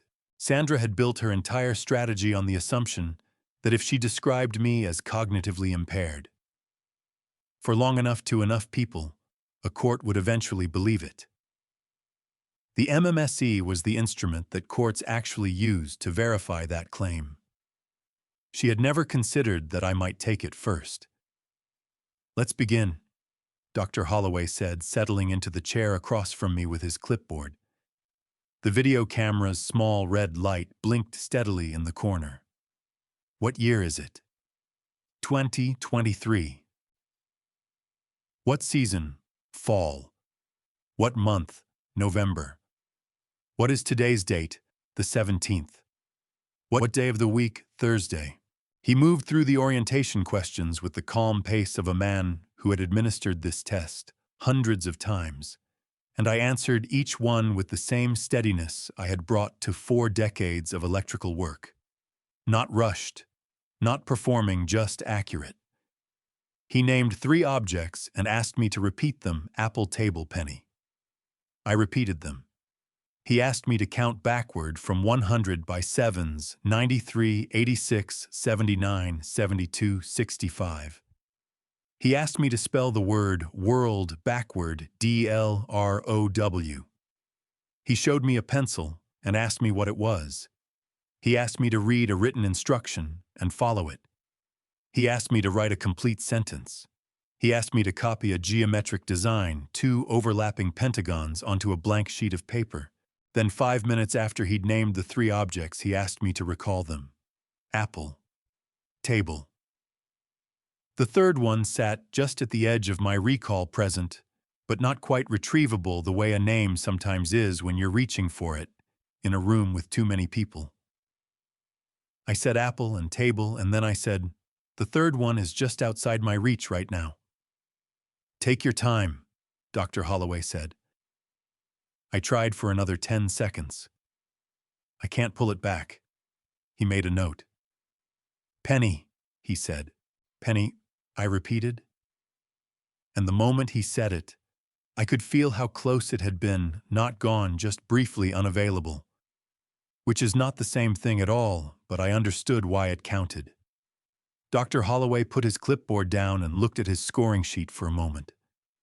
Then he looked up at me, and the expression on his face was the same one he'd given me for 19 years, attentive, direct, with a quality of genuine respect underneath the clinical distance. 29 out of 30, he said. "Walter, that is an excellent score for a man of any age. The single point you missed, the delayed recall of one word, is well within the normal range for adults over 60. There are no indicators of cognitive impairment, no deficits in orientation, attention, language, or executive function. You are, by every clinical measure I can apply tonight, fully capable of managing your own affairs." Carol leaned forward in her chair. "I need that in writing, James. Signed, notarized, and dated tonight." "Already drafted," Dr. Holloway said, and turned to the notary. The notary, a compact man in his 50s, with the unhurried manner of someone who had witnessed 10,000 documents and found each one equally serious, opened his portfolio. He verified my identification. He verified Dr. Holloway's medical license number. He read the evaluation report aloud slowly while the camera recorded every word. Then he applied his seal and his signature to the bottom of the document, pressed his embossing stamp into the paper with a sound like a single firm handshake, and handed Carol the original. Carol held it in both hands and looked at it for a moment. "Evidence packet number 3, she said quietly. She built her case on a man losing his mind. She looked up at me. We just proved he never did. I looked out Dr. Holloway's window at the November night pressing against the glass. The amber of streetlights, the dark shapes of buildings, a city indifferent and enormous and entirely unconcerned with what had just happened in this examination room. Somewhere out there on Cloverton Street in Brooklyn, Sandra was sleeping. Or not sleeping. Planning the Saturday she had been building toward for months. She had no idea what was in Carol's briefcase. "One more day," Carol said, standing and buttoning her coat. "Then it's Saturday." I stood up and shook Dr. Holloway's hand. His grip was firm and steady and said everything that needed to be said without saying any of it, walking out into the cold November air. I felt something I hadn't felt in a long time. Not confidence exactly, and not anger, but the particular clarity that comes when you have done every single thing you could do, and the work is finally finished, and all that remains is to let it be seen. Tomorrow was Friday. Friday would bring one more thing, the last piece Sandra didn't know was coming. I woke up at 5 in the morning without an alarm, not because I'd set one and it hadn't gone off, but because my body understood that something significant was happening today, and had decided, without consulting me, that sleeping through it wasn't an option. I lay in bed for 2 minutes, listening to the particular silence of a Queens apartment at 5 a.m., the heat coming through the radiator in slow metallic ticks. A bus on the street below, making its first run of the morning, a sound so routine and indifferent that it existed entirely outside of whatever was happening in this room. Then I got up. I shaved carefully the way I hadn't in months. Not the quick functional shave of a man getting through his morning, but the deliberate kind, with attention to the angle of the razor and the temperature of the water. The way Margaret used to say, a man who takes care of the small details is a man who takes care of everything. I dressed in my gray slacks and my navy blazer, and the watch my father had given me when I turned 40, a Bulova, simple and reliable, the kind of watch that doesn't announce itself, but keeps perfect time for 50 years. I looked at myself in the bathroom mirror for a moment. 68 years old. 4 decades as an electrician. A son I had saved from bankruptcy, and a daughter-in-law who had tried to have me declared incompetent.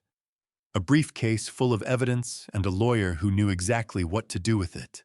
I looked like exactly what I was. Pete arrived at 7:15 in his pickup truck, wearing his good flannel shirt and a jacket I recognized from his son's college graduation 6 years ago. He had the brown manila envelope on the passenger seat. When I got in, the one he'd kept between his union binders in Astoria for 2 years and 8 months, the one containing 3 handwritten letters from a desperate February night in 2021. "You eat," he said. "Coffee," I said. That's not eating." He handed me a paper bag from the diner on 31st Avenue. Egg and cheese on a roll, the kind of breakfast that had been the same in every Queens diner for 40 years, and would presumably continue to be the same for 40 more.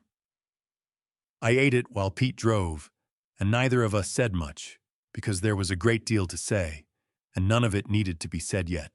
We drove across the bridge into Brooklyn, as the November sun was coming up low and pale over the rooftops, the kind of light that doesn't warm anything, but illuminates everything with a particular clarity that ordinary daylight doesn't have. Pete turned onto Cloverton Street and slowed to a stop 3 houses down from the red door. The house sat quiet in the early morning. Curtains drawn on the ground floor. A light on in this kitchen visible through the gap at the edge of the curtain. Someone was up or had left it on through the night. The maple tree on the front lawn had dropped the last of its leaves and stood bare against the pale sky, and the red door looked exactly as it had when I painted it 9 years ago. "You want to tell me about the house?" Pete said. "I've been meaning to," I said. In 2015, when Derek's auto shop was struggling for the 3rd consecutive year, and Sandra was pregnant with Mason, and the apartment they were renting in Flatbush was too small and too expensive, and their credit history made a conventional mortgage application a long shot. At best, I had done something that I told no one. Not Pete, not Ruth, not Carol at the time. I had established a limited liability company, a separate legal entity distinct from my personal finances, used to hold assets in a way that provides protection and flexibility, and I had purchased the house on Cloverton Street through that LLC. The LLC was the legal owner of record. I was the sole member of the LLC, which meant I owned the house in every sense that mattered, through a structure that wasn't visible in a simple public record search, unless you knew exactly what you were looking for. I had leased the house to Derek and Sandra for $1 per month. $1 because New York State requires a lease to have some form of consideration, some exchange of value to be legally enforceable. $1 made it a valid contract. The lease was on file in Carol's office had been since 2015 and gave me the legal right to terminate it with 60 days written notice under New York residential property law. Derek had never asked why the rent was so low. He had never questioned how they had been approved for a house of that size given their financial history. He had painted the interior walls the first summer, planted a small garden along the south fence, hung a basketball hoop in the driveway for Mason, and acted in every respect like a man who owned his home because nothing in his daily experience had ever suggested otherwise, which was the point. I wanted him to have that feeling. I wanted my son to walk into a house and feel like a man who had built something, even if the foundation under him was mine. He doesn't know, Pete said. It wasn't a question.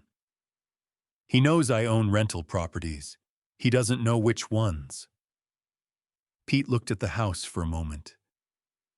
And the mortgage, Carol had discovered it during her preliminary asset review. Derek had taken the deed documentation that Sandra had found in the filing cabinet during one of their visits and had used it to approach a private lender, the kind that operates outside conventional banking channels and charges interest rates that compound faster than any legitimate institution would permit. He had pledged the house as collateral for a loan of $38,000. The legal term for pledging a property as collateral without the actual owner's consent is mortgage fraud, a felony under both New York state law and federal statutes. He had borrowed $38,000 against a house he didn't own to cover gambling debts that Sandra didn't know the full extent of, using documents he had taken without permission. That's why the LLC, I said. The moment Derek pledged that deed, he pledged something that wasn't his to pledge. The transaction is void. The lender has no valid claim because Derek had no authority to offer the collateral. Pete turned the envelope over in his hands. And today, I looked at the red door, at the basketball hoop in the driveway that I could see from this angle, one side of it catching the early light, at the curtains drawn across the windows of the house I had bought for my son because I wanted him to have something solid to stand on. Today, I said, she's chosen this house as the place to make her move. She picked it because it's Derek's home neutral territory.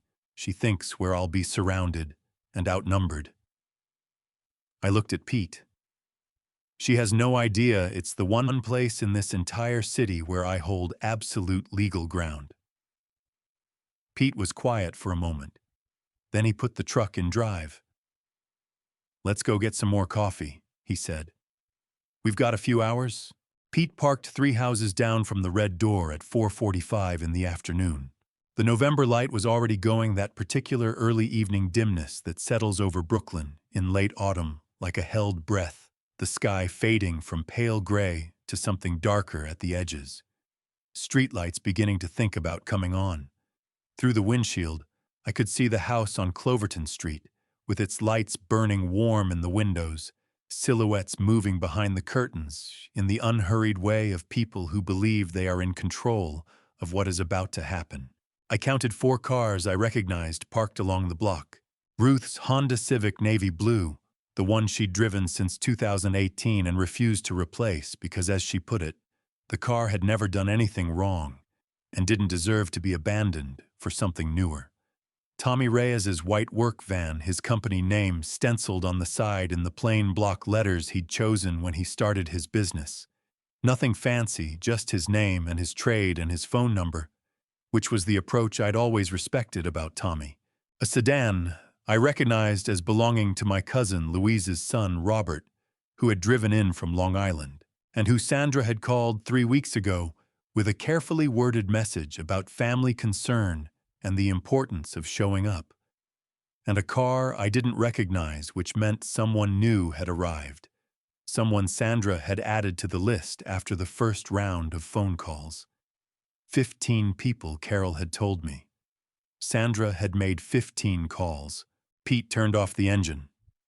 The truck went quiet, the heater ticking as it cooled, and for a moment the only sound was the street, a dog barking somewhere on the next block, a child on a bicycle navigating the sidewalk with the focused intensity of someone who had recently learned how a city continuing its Saturday in complete ignorance of what was happening on this particular stretch of Cloverton Street. "Ruth's already in there," Pete said, looking at the Civic. "I know." I looked at the house. "She needs to see this herself.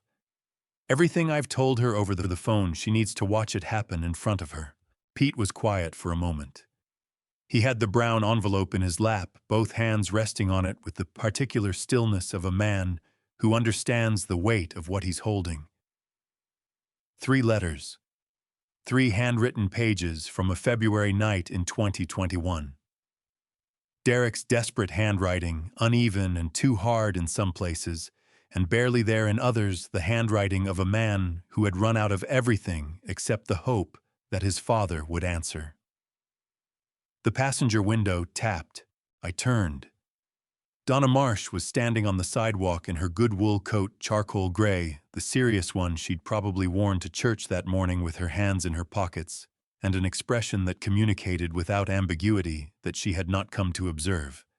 She had come to participate. I rolled the window down. "Mr. Greer," she said. "Carol called me this morning, told me what time to be here." She looked at the house, then back at me. "I watched her shut that door in your face 4 times in 6 weeks. I listened to your grandson tell me about eating on the floor of his own kitchen." Her jaw tightened slightly. "I've been a nurse for 32 years.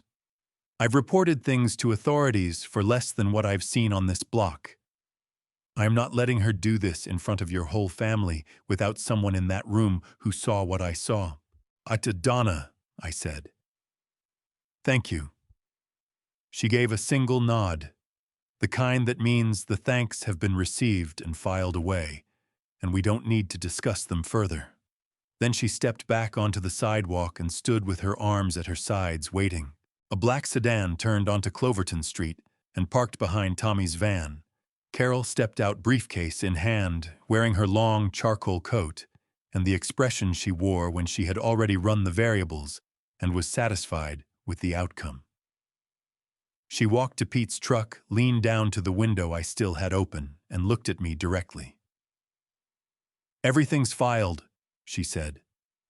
"The civil complaint was submitted to New York County Supreme Court yesterday afternoon. Wire fraud referral went to the FBI Financial Crimes Division this morning. Frank's forensic report is in my briefcase, along with the MMSE documentation, Donna's written statement, Tommy's statement about the photograph, Dr. Holloway's recording, and the cloud access evidence." She paused. "Walter, when you walk through that door, every piece of what Sandra has done for the past 8 months is documented, filed, and in the hands of people who know what to do with it." I looked at the red door. 9 years ago, I had stood in this driveway with a paintbrush and a can of Benjamin Moore Caliente and painted that door on a Saturday morning in April because I wanted to give my son something that felt like home. I had come back every year since, replaced a broken gutter, re-stained the back fence, installed a new water heater, when the old one gave out at midnight on a Tuesday in January, and Derek had called me in a panic. I had done all of it without being asked, and without keeping score, because that is what fathers do, and because I had believed for a very long time that love measured by what you give rather than what you're owed was the only kind worth having. I still believed that. Nothing that had happened in the past 8 months had changed it. But I had also learned something about love that I wished I hadn't needed to learn quite this way. That love without boundaries isn't generosity. It's an invitation. Pete picked up the envelope from his lap and held it out to me. I shook my head. "You carry it in," I said. "You've been holding it for almost 3 years. You should be the one who puts it on the table." Pete looked at me for a moment. Then he tucked the envelope under his arm and opened his door. I opened mine. The cold November air came in immediately, the particular cold of late November in New York, dry and clean, and carrying in it the faint smell of someone's fireplace 2 blocks away. I stood on the sidewalk and looked at the house one more time. Warm lights in the windows. 15 people inside, every one of them arriving with Sandra's version of events already loaded and ready. None of them knew that the man walking toward that red door had spent 6 months making sure the truth was louder than the story. I straightened my blazer, checked the Belova on my wrist, 4:58 p.m., and walked toward the door I had painted 9 years ago on a Saturday morning, when everything still felt like it was supposed to. Before I break down the exact moment every single piece of evidence hit the table, comment the number 100 below to let me know you've made it this far. Just a heads up, this next section includes fictionalized storytelling details and might not be 100% real. So if you'd rather skip the fiction, feel free to close the video here. 15 faces turned when I walked through the red door. Every single one of them was already wearing the expression Sandra had prepared them to wear, that particular arrangement of concern and sorrow that people put on when they have been told in advance what they are about to witness. My cousin Robert, near the window, hands clasped, mouth slightly tight.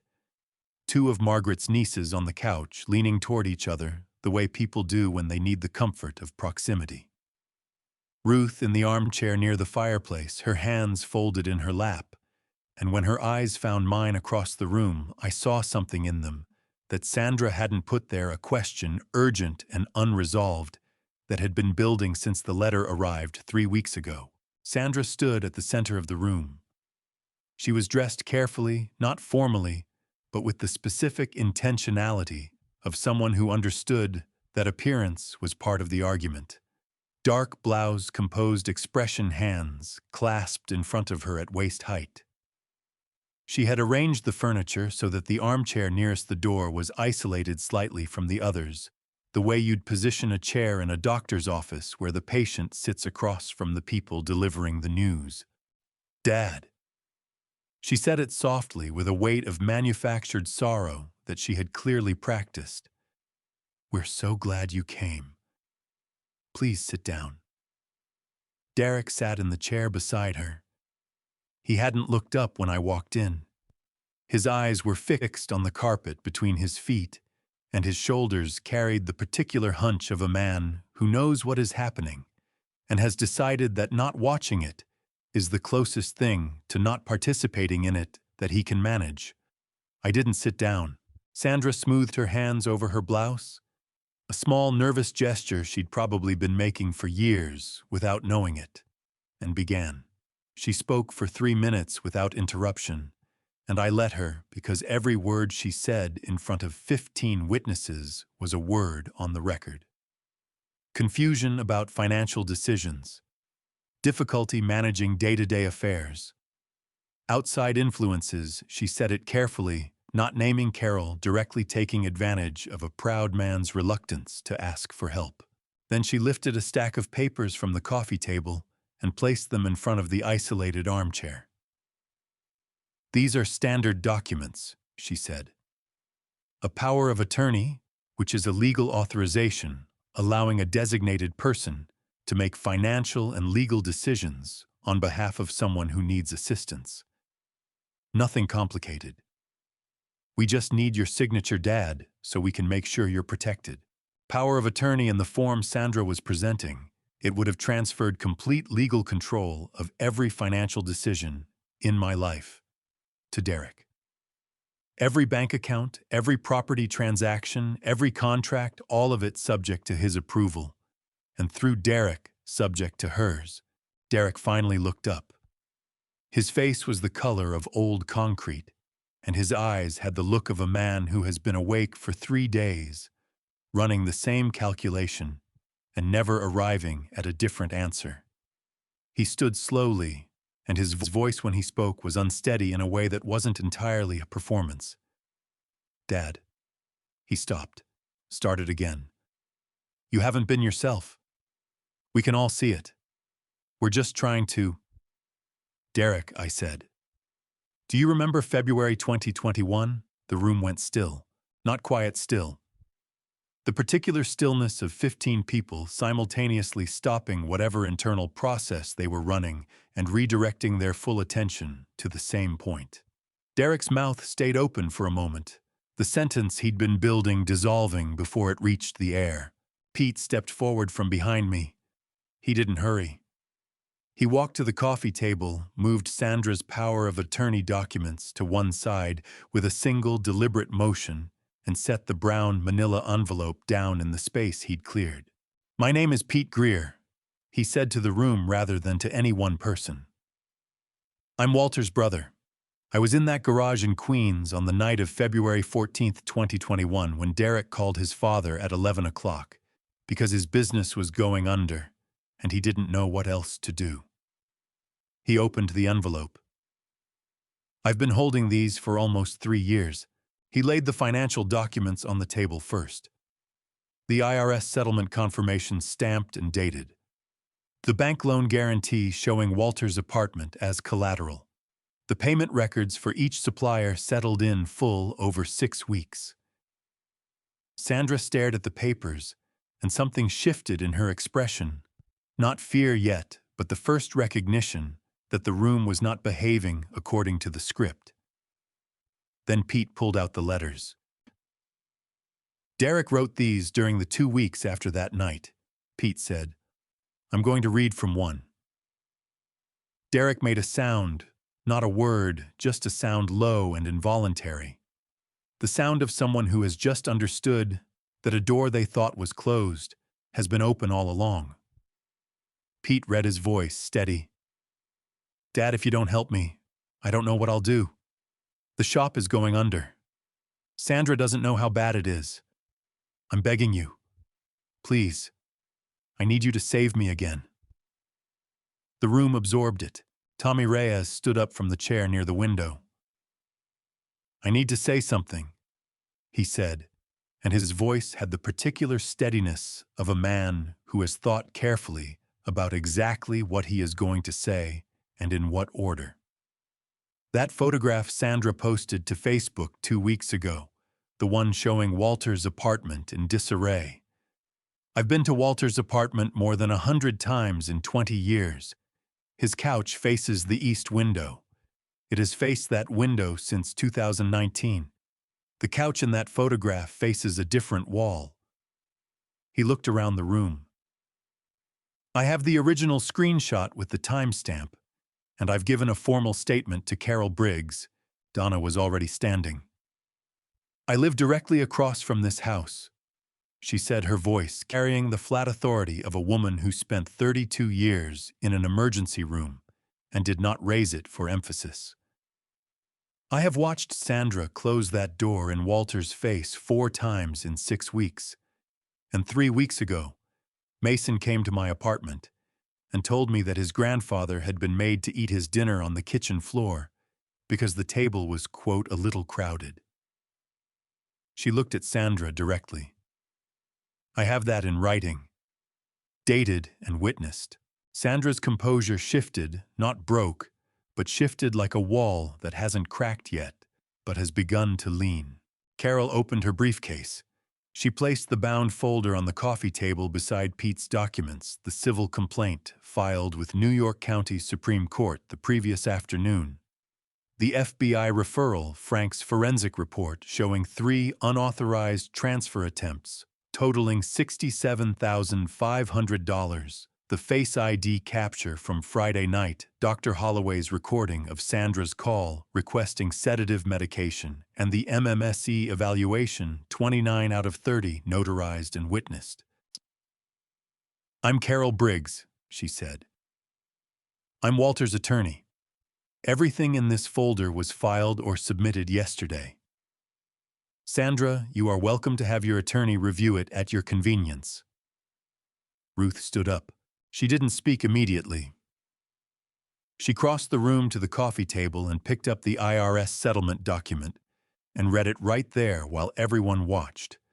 Then she set it down and looked at Derek with an expression I had last seen on her face when we were children, and one of us had done something that went beyond the reach of ordinary punishment.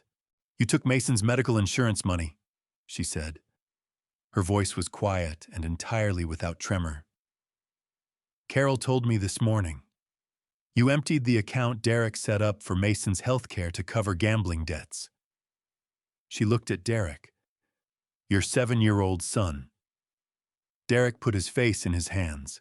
The room began to empty in the way rooms do when the thing everyone came to witness has become something no one wants to be seen, watching quietly, in ones and twos, people finding coats and reasons and the door. Robert touched my shoulder on his way out. Margaret's nieces left without speaking. The room reduced itself in the space of 10 minutes to the people who had always been on the right side of this and the 2 who hadn't.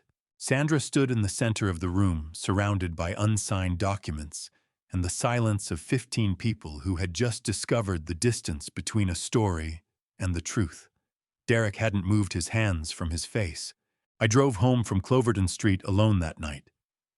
Pete had offered to follow me back to Queens the way he always did, after something difficult, not to talk, just to be in the vicinity in case talking became necessary. I told him I was fine, which was mostly true, and that I needed the drive. He squeezed my shoulder once and got into his truck, and I watched his taillights disappear around the corner before I started my own engine. The drive from Brooklyn to Queens at 8 o'clock on a Saturday night takes 25 minutes on a good night, and longer when you're not in any particular hurry to arrive. I was not in any particular hurry. I took the long way across the bridge, the Manhattan skyline, doing what it always did, sitting there enormous and indifferent and lit up against the dark sky, in a way that made every individual problem feel appropriately small without actually making it smaller. I had expected to feel something cleaner than what I felt. Relief maybe, or the particular satisfaction of a job that had been done correctly after a long time doing it. What I felt instead was tired in a way that went below the muscle level, the kind of tired that comes not from exertion, but from sustained vigilance from 6 months of watching every word, documenting every conversation, holding every reaction behind a composed exterior, while the people I had loved and provided for dismantled whatever trust had existed between us, one calculated move at a time. I felt that. And underneath it, something quieter and harder to name. Grief, maybe, for the version of my son I had spent 40 years believing in. Carol called at 9:15. "Sandra contacted an attorney tonight," she said without preamble. "She's filing an emergency guardianship petition, an expedited request to the court, to appoint a guardian immediately bypassing the standard evaluation period on the grounds that the subject poses an imminent danger to themselves or their assets." Her voice was measured and precise. Under New York Mental Hygiene Law Article 81, an emergency petition requires supporting documentation from a licensed medical professional attesting to the subject's incapacity. Without that documentation, the petition cannot be filed. "She doesn't have it," I said. "So she called Dr. Holloway's answering service tonight. His office will find the message Monday morning." She also called the forensic psychiatrist in New Jersey, to whom she sent the behavioral decline report. Carol paused. The psychiatrist called me this afternoon, Walter. He received the report 4 months ago. He did not act on it because the report lacked supporting clinical documentation. He had no examination findings, no objective test results, nothing he could submit to a court with his name on it. When I told him about the MMSE results from Thursday night, he said, and I'm quoting directly, that he was very glad he had trusted his instincts on this one. I was standing at my kitchen window, looking out at the Queen's night, a glass of water in my hand that I hadn't drunk from yet. So she has no doctor, I said. She has no doctor, Carol confirmed. Which means the emergency petition dies before it's filed. Standard proceedings take 60 to 90 days, which puts us well past the December 20th court date. She paused again, and in the pause I could hear her turning a page. Walter, I need you to understand something. What happened in that room today was significant. But Sandra is not finished. People who have been doing what she's been doing for 8 months do not stop because they've been seen. They adapt. What do you think she does next? She's going to try to reframe the narrative, Carol said. Position herself as the victim. The daughter-in-law who was only trying to protect her family and was blindsided by a legal ambush. She said it the way you describe a chess move your opponent hasn't made yet but will. Let her. Every move she makes from this point forward is documented and will be addressed at the December 20th hearing. I received a letter from the New York County Supreme Court on Tuesday morning, 3 days after the intervention.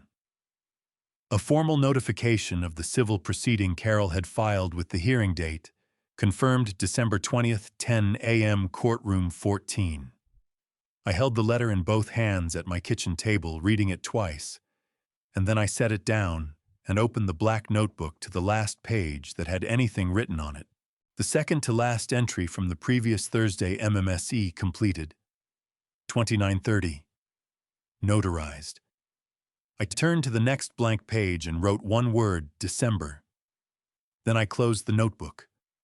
The calls from family started Tuesday afternoon. Robert first, my cousin's son, who had driven in from Long Island and left without speaking on Saturday. His voice on the phone had the careful quality of a man reassessing something he'd believed without enough examination. Walter, he said. I owe you an apology. Sandra called me 3 weeks ago and she was very convincing. I should have called you directly before I came. You came because you were worried about family, I said. That's not something to apologize for. I should have asked more questions. A pause. Is there anything I can do? Come to the hearing if you're willing. December 20th. Ruth called that evening. She didn't apologize. Ruth never apologized for things she considered reflexive human errors, rather than moral failures, which was a distinction she applied with great precision. What she said instead was, I should have called you the day I got that letter. And then, I'll be in that courtroom on the 20th. Front row. Derek left a voicemail on Wednesday morning. I listened to it twice, standing at the kitchen counter with my coffee. His voice was different from any version of his voice I had heard in the past 8 months. Not the easy, relaxed voice from the MetroCard morning. Not the shaky performance voice from the intervention. It was the voice from February 2021. Stripped down, exhausted, not managing itself. He didn't ask for anything. He didn't explain himself or offer a defense or try to reposition what had happened. He said, Dad, I need to talk to you. Not about the case, just I need to talk to you. And then after a pause that lasted long enough that I thought he might have hung up, I'm sorry. I know that doesn't fix anything. But I am. I set my coffee down. I didn't call him back. Not yet. But I didn't delete the voicemail either. I played it a third time, and then I set the phone face down on the counter and stood in the kitchen for a long time, listening to the radiator tick and the street noise coming up from below, thinking about the two men my son could still be, and which one had just left that message. The next morning, December came in cold and clear over Queens. Derek called again on a Thursday morning, 4 days after the voicemail.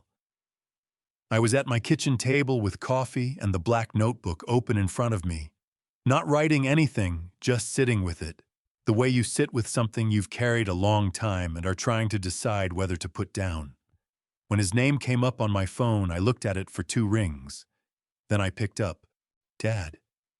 His voice had the same quality as the voicemail, stripped down, not managing itself.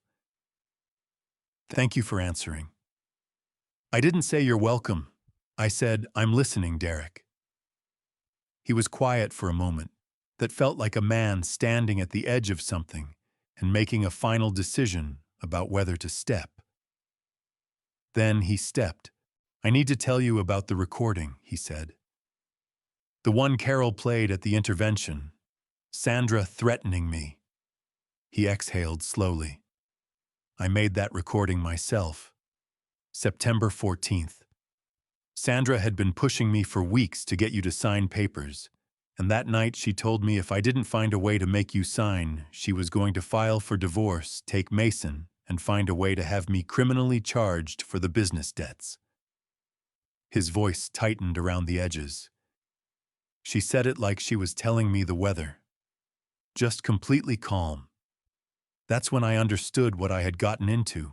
Under New York state law, recording a conversation requires the consent of only one party, meaning Derek had the legal right to record Sandra without her knowledge because he himself was a participant in the conversation. The recording was admissible. It was evidence. Derek, I said. Why didn't you come to me in September? The silence on the other end lasted long enough that I could hear traffic somewhere near wherever he was sitting. Because I was ashamed, he said finally. Of all of it.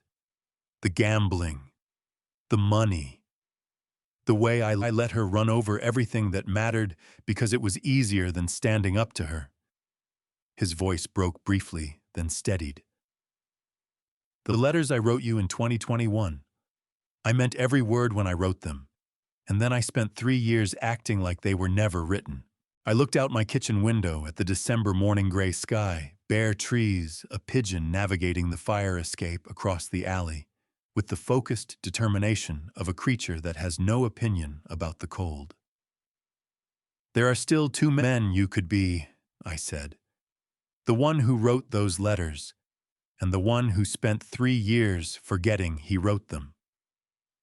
I paused. December 20th is your chance to decide which one you actually are. Not for me. For Mason. Derek didn't respond immediately. When he did, his voice was quieter than I had heard it in years. I'll be there, he said. And Dad, I have something for Carol. The courtroom was smaller than people expect. Courtroom 14 of the New York County Supreme Court on Center Street was a wood-paneled room with fluorescent lighting and high windows that let in December sky without letting in December warmth. 6 rows of gallery benches, a judge's bench elevated enough to require looking up 2 counsel tables facing forward, and the particular smell of institutional air, recycled, temperature-controlled, carrying in it the accumulated weight of every dispute that had passed through this room before ours. Ruth was in the front row of the gallery when I arrived, exactly where she'd said she'd be. Pete beside her, wearing the same jacket from his son's graduation.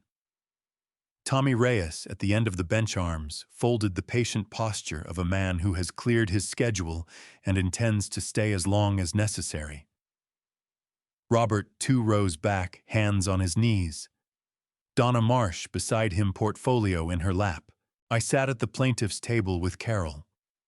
She had her briefcase open and her documents in order, and the focused stillness of someone who had been preparing for this specific morning for 6 months. Derek and Sandra came in separately. Derek entered from the left side of the courtroom alone. Without his attorney beside him, she was already seated at the defense table, and looked briefly startled when Derek walked past her without sitting down. He came to the plaintiff's table and placed a small digital recorder in front of Carol without saying anything. Carol looked at it, then at him, and gave a single nod. Derek went back to the defense table and sat at the far end of it, a deliberate physical distance from Sandra, who had not looked at him since he walked in. Judge Patricia Owens entered at 10:04. 60 years old, 23 years on the bench, with the precise, unhurried manner of a person who has heard every version of every argument and is interested only in what is documented and provable. She settled her reading glasses, opened the case file, and read for approximately 90 seconds in complete silence before she looked up. "Mr. Greer," she said, looking at Derek. "Before we begin, I want to ask you some questions directly, and I want direct answers." Derek sat forward. "Yes, Your Honor." "Who rescued your business from insolvency in February 2021? The courtroom was absolutely still. "My father," Derek said. "What was the total amount of debt your father resolved on your behalf?" $178,000. Did he secure any of that resolution using his personal property as collateral?" "His apartment," Derek said. "He pledged the deed." Judge Owens made a note. "Who is the legal owner of the residence you currently occupy on Cloverton Street in Brooklyn?" Derek's jaw tightened. "My father, through an LLC he established in 2015. "And you became aware of this when?" "Saturday, November 25th. A pause. "The intervention." Judge Owens looked at him steadily over her reading glasses. "Mr. Greer, help me understand something. Your father resolved $178,000 of your debt, pledged his home to do. It purchased the house you live in and leased it to you for $1 a month and covered your family's medical expenses on at least 2 separate occasions." She set her pen down. "So why does a man who has done all of that need his 40-year-old son's permission to ride the subway?" The gallery behind me was completely silent. Derek had no answer. There was no answer that didn't require saying out loud what the true purpose of the intervention had been. And saying it out loud in front of Judge Owens was something his attorney had presumably told him very clearly not to do. Frank Delano testified next. He walked the court through the 3 unauthorized transfer attempts with the methodical precision of a man presenting a quarterly earnings report. Dates, amounts, device, identifications, IP addresses, the forensic capture from Friday, November 18th, showing Sandra's Face ID photograph, time-stamped at 10:07 p.m. alongside the initiated transfer of $41,000 to an offshore account. Judge Owens asked 3 clarifying questions. Frank answered each one in under 30 seconds. Then Carol stood up and pressed play on Derek's recorder. Sandra's voice filled the courtroom. Calm, controlled, carrying the specific coldness of a person who has decided that the outcome justifies whatever is required to achieve it. "If you don't find a way to get the old man to sign those papers, I will file for divorce. I will take Mason, and I will make sure every cent of that business debt lands on you personally. Do you understand me? I'm not asking." The recording ran for 4 minutes and 11 seconds. When it ended, the courtroom remained quiet long enough for the silence itself to become a verdict. Sandra turned to her attorney and said something in a rapid, low voice. Her attorney put a hand on her arm. Sandra said something else louder. Then she turned to Derek and said in a voice the entire gallery could hear, "You recorded me. You actually recorded me." Derek looked at her for a moment. Then he looked away. Sandra's composure, which had survived the intervention on November 25th, by leaning rather than cracking, cracked now. She told Derek in front of Judge Owens and the gallery and the court reporter, whose fingers never stopped moving, exactly what she thought of him, of his family, of his failure to do the one thing she had needed him to do. Derek sat with his hands flat on the table and his eyes forward, and let it happen the way a man accepts a consequence he has decided he deserves. Judge Owens let it run for approximately 15 seconds. Then she said quietly, but with absolute authority, "That's enough." The courtroom went still again. She picked up her pen. The scratch of it on paper was the loudest sound in the room. Full legal and financial authority of all assets belonging to Walter James Greer is unconditionally restored, effective immediately. All account authorizations previously granted to Derek Allen Greer are permanently revoked. Sandra Lynn Greer, you are referred to the District Attorney's Office for prosecution on charges of wire fraud, identity theft, filing of false documentation in a judicial proceeding, and filing of a false police report. Derek Allen Greer. She looked at him directly. The court notes your voluntary cooperation and self-disclosure which will be considered in any subsequent proceedings. She signed the order. The scratch of pen on paper. Outside the high windows, December snow had started to fall over Manhattan, quiet, indifferent, covering the city in the particular way that snow covers things without judgment, without distinction, laying itself down equally over everything that has happened and everything that is about to begin. I looked at my son. For the first time since the MetroCard morning in October, Derek looked back at me directly. His eyes were red and his face was a wreck, and he held my gaze for exactly 3 seconds before he looked down at his hands. It was enough. Carol touched my arm. "What now?" she said quietly. I looked out the window at the snow. "Now," I said, "I fixed the will." 2 days after the courthouse, I sat in Carol's office while a small Christmas tree blinked on the corner of her desk. She'd put it up sometime in the past week. Artificial, no more than 18 inches tall, with white lights and a single silver star at the top. It looked exactly like the kind of tree a person puts in their office when they want the acknowledgement of the season, without the obligation of the sentiment. Carol was not a sentimental woman, but she kept the tree and the lights were on, and I found that I was glad for both. Outside her window, Midtown was doing what Midtown does in the week before Christmas, moving fast in every direction. At once people with shopping bags and coffee cups, and the particular urgency of a city that has added one more deadline to an already impossible schedule. The snow from December 20th had mostly cleared, leaving the sidewalks wet and dark and reflecting the store lights in long, unsteady streaks. Carol spread the draft across her desk without ceremony. "Walk me through it," I said. She picked up her pen. 30% of your business holdings, the equipment, the client contracts, the company accounts receivable transferred into an irrevocable employee trust. An irrevocable trust is a legal structure that, once established, cannot be altered or revoked by the person who created it. The assets inside it are no longer considered part of the creator's personal estate. They belong to the trust, which is administered by an independent trustee according to terms set at the time of creation. The beneficiaries are any employee who has worked with you for 10 or more years. They receive voting rights, profit participation, and a genuine ownership stake. They cannot be bought out or removed by any outside party without unanimous consent.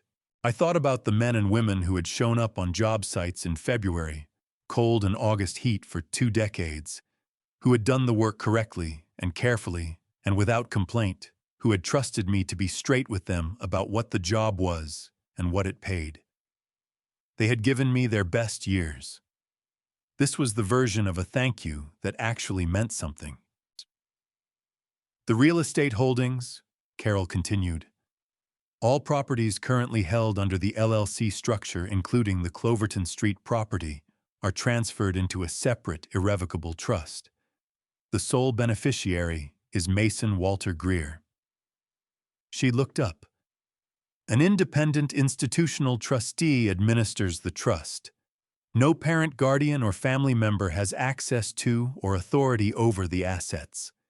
Distributions are limited to verified educational expenses, tuition, books, housing during active enrollment, until Mason reaches 25, at which point he assumes full control.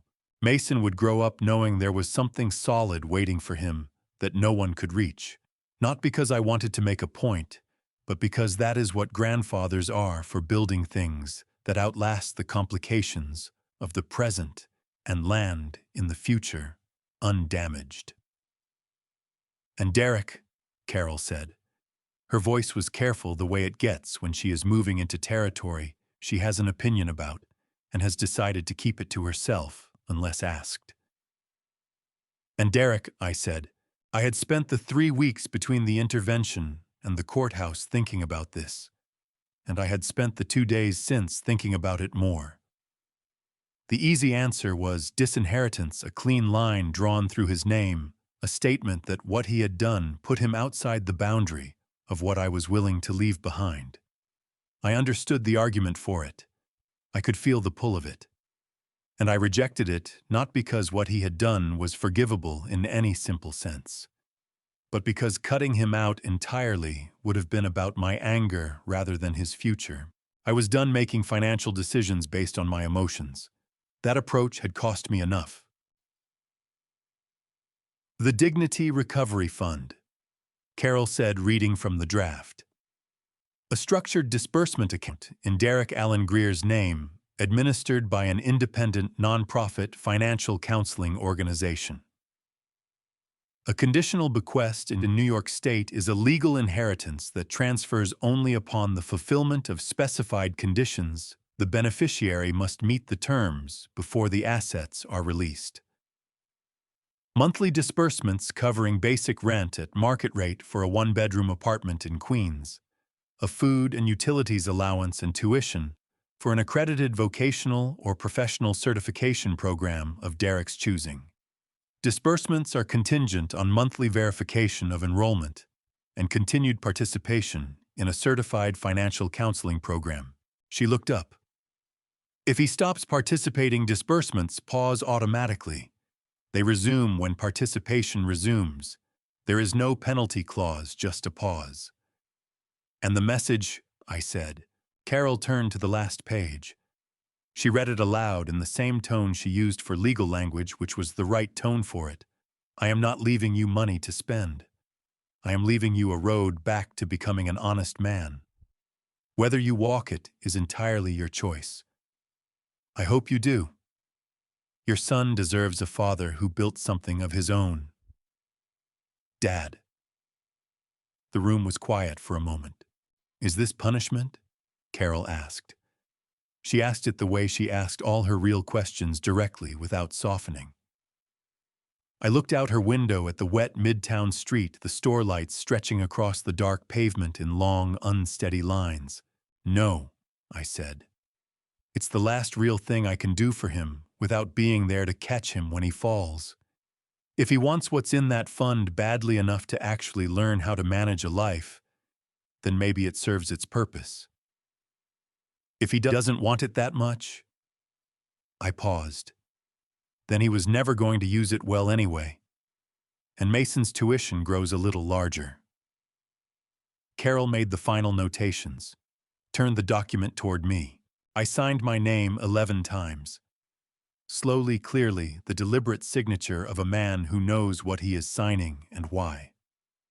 When I set the pen down after the last one, my hand was steady and my mind was clear, and I felt for the first time in longer than I could accurately remember that everything I had built was pointed in exactly the right direction. Carol gathered the pages. "It's done," she said. I looked at the small Christmas tree blinking on the corner of her desk, its single silver star catching the light. That night, I sat in my kitchen with a bowl of soup from Margaret's November recipe, the same one I had made on the night Carol called about the behavioral decline report. The same smell filling the apartment, the same particular warmth of a recipe that has been made so many times. It has become something more than food. I looked at the photograph of Margaret on the shelf above the stove. Her face in the photograph, the way it always was, composed, direct, slightly amused, as though she could see something that hadn't happened yet and had already decided it was going to be fine. I kept my word, Maggie. I said to the photograph and to the apartment and to whatever part of 41 years together still moved around in the rooms of a place we had shared. Everything we built is going to the right people. I finished the soup, washed the bowl, turned off the kitchen light, and for the first time in 6 months, I slept through the night. 3 months later, I swiped my Metro card at the 86th Street station without hesitation. Mason held my left hand going down the stairs. At the bottom, Derek was waiting work clothes, honest exhaustion in his eyes, holding a $3 coffee he had bought with money he earned himself. He held it out without a word. I took it, wrapped both hands around the cup, and for a long moment, the three of us just stood there, in the middle of that station, while New York moved around us, indifferent and enormous and entirely unaware that something small and significant had just been repaired. I believe God allowed me to walk through this not to punish me, but to show me what I had been too proud to see. Here's what I want to say, and I say it as a man who made this mistake for 40 years. Don't wait until your card gets declined to set limits with the people you love. Love your children with everything you have. But love without boundaries is not a gift, it is an open door that the wrong people will eventually walk through. These grandpa stories are not about winning, they are about waking up. In every family story that looks like mine, there is always a father who gave too much too quietly for too long. I was that father. Don't be. My personal belief in this family story confirmed it is that dignity is something you protect daily, not something you reclaim after the fact. If these grandpa stories have stayed with you, leave a comment below and tell me what you felt. Share this with someone who needs to hear it. And if you haven't subscribed yet, now is a good time. The next story is already waiting for you. Thank you from the bottom of my heart for staying with me until the very end. One last thing, some of the stories ahead contain fictional elements shaped to carry a truth worth hearing. If that is not what you came for, no hard feelings at all. Step away and find what nourishes you. But if you are staying, I am glad you are here.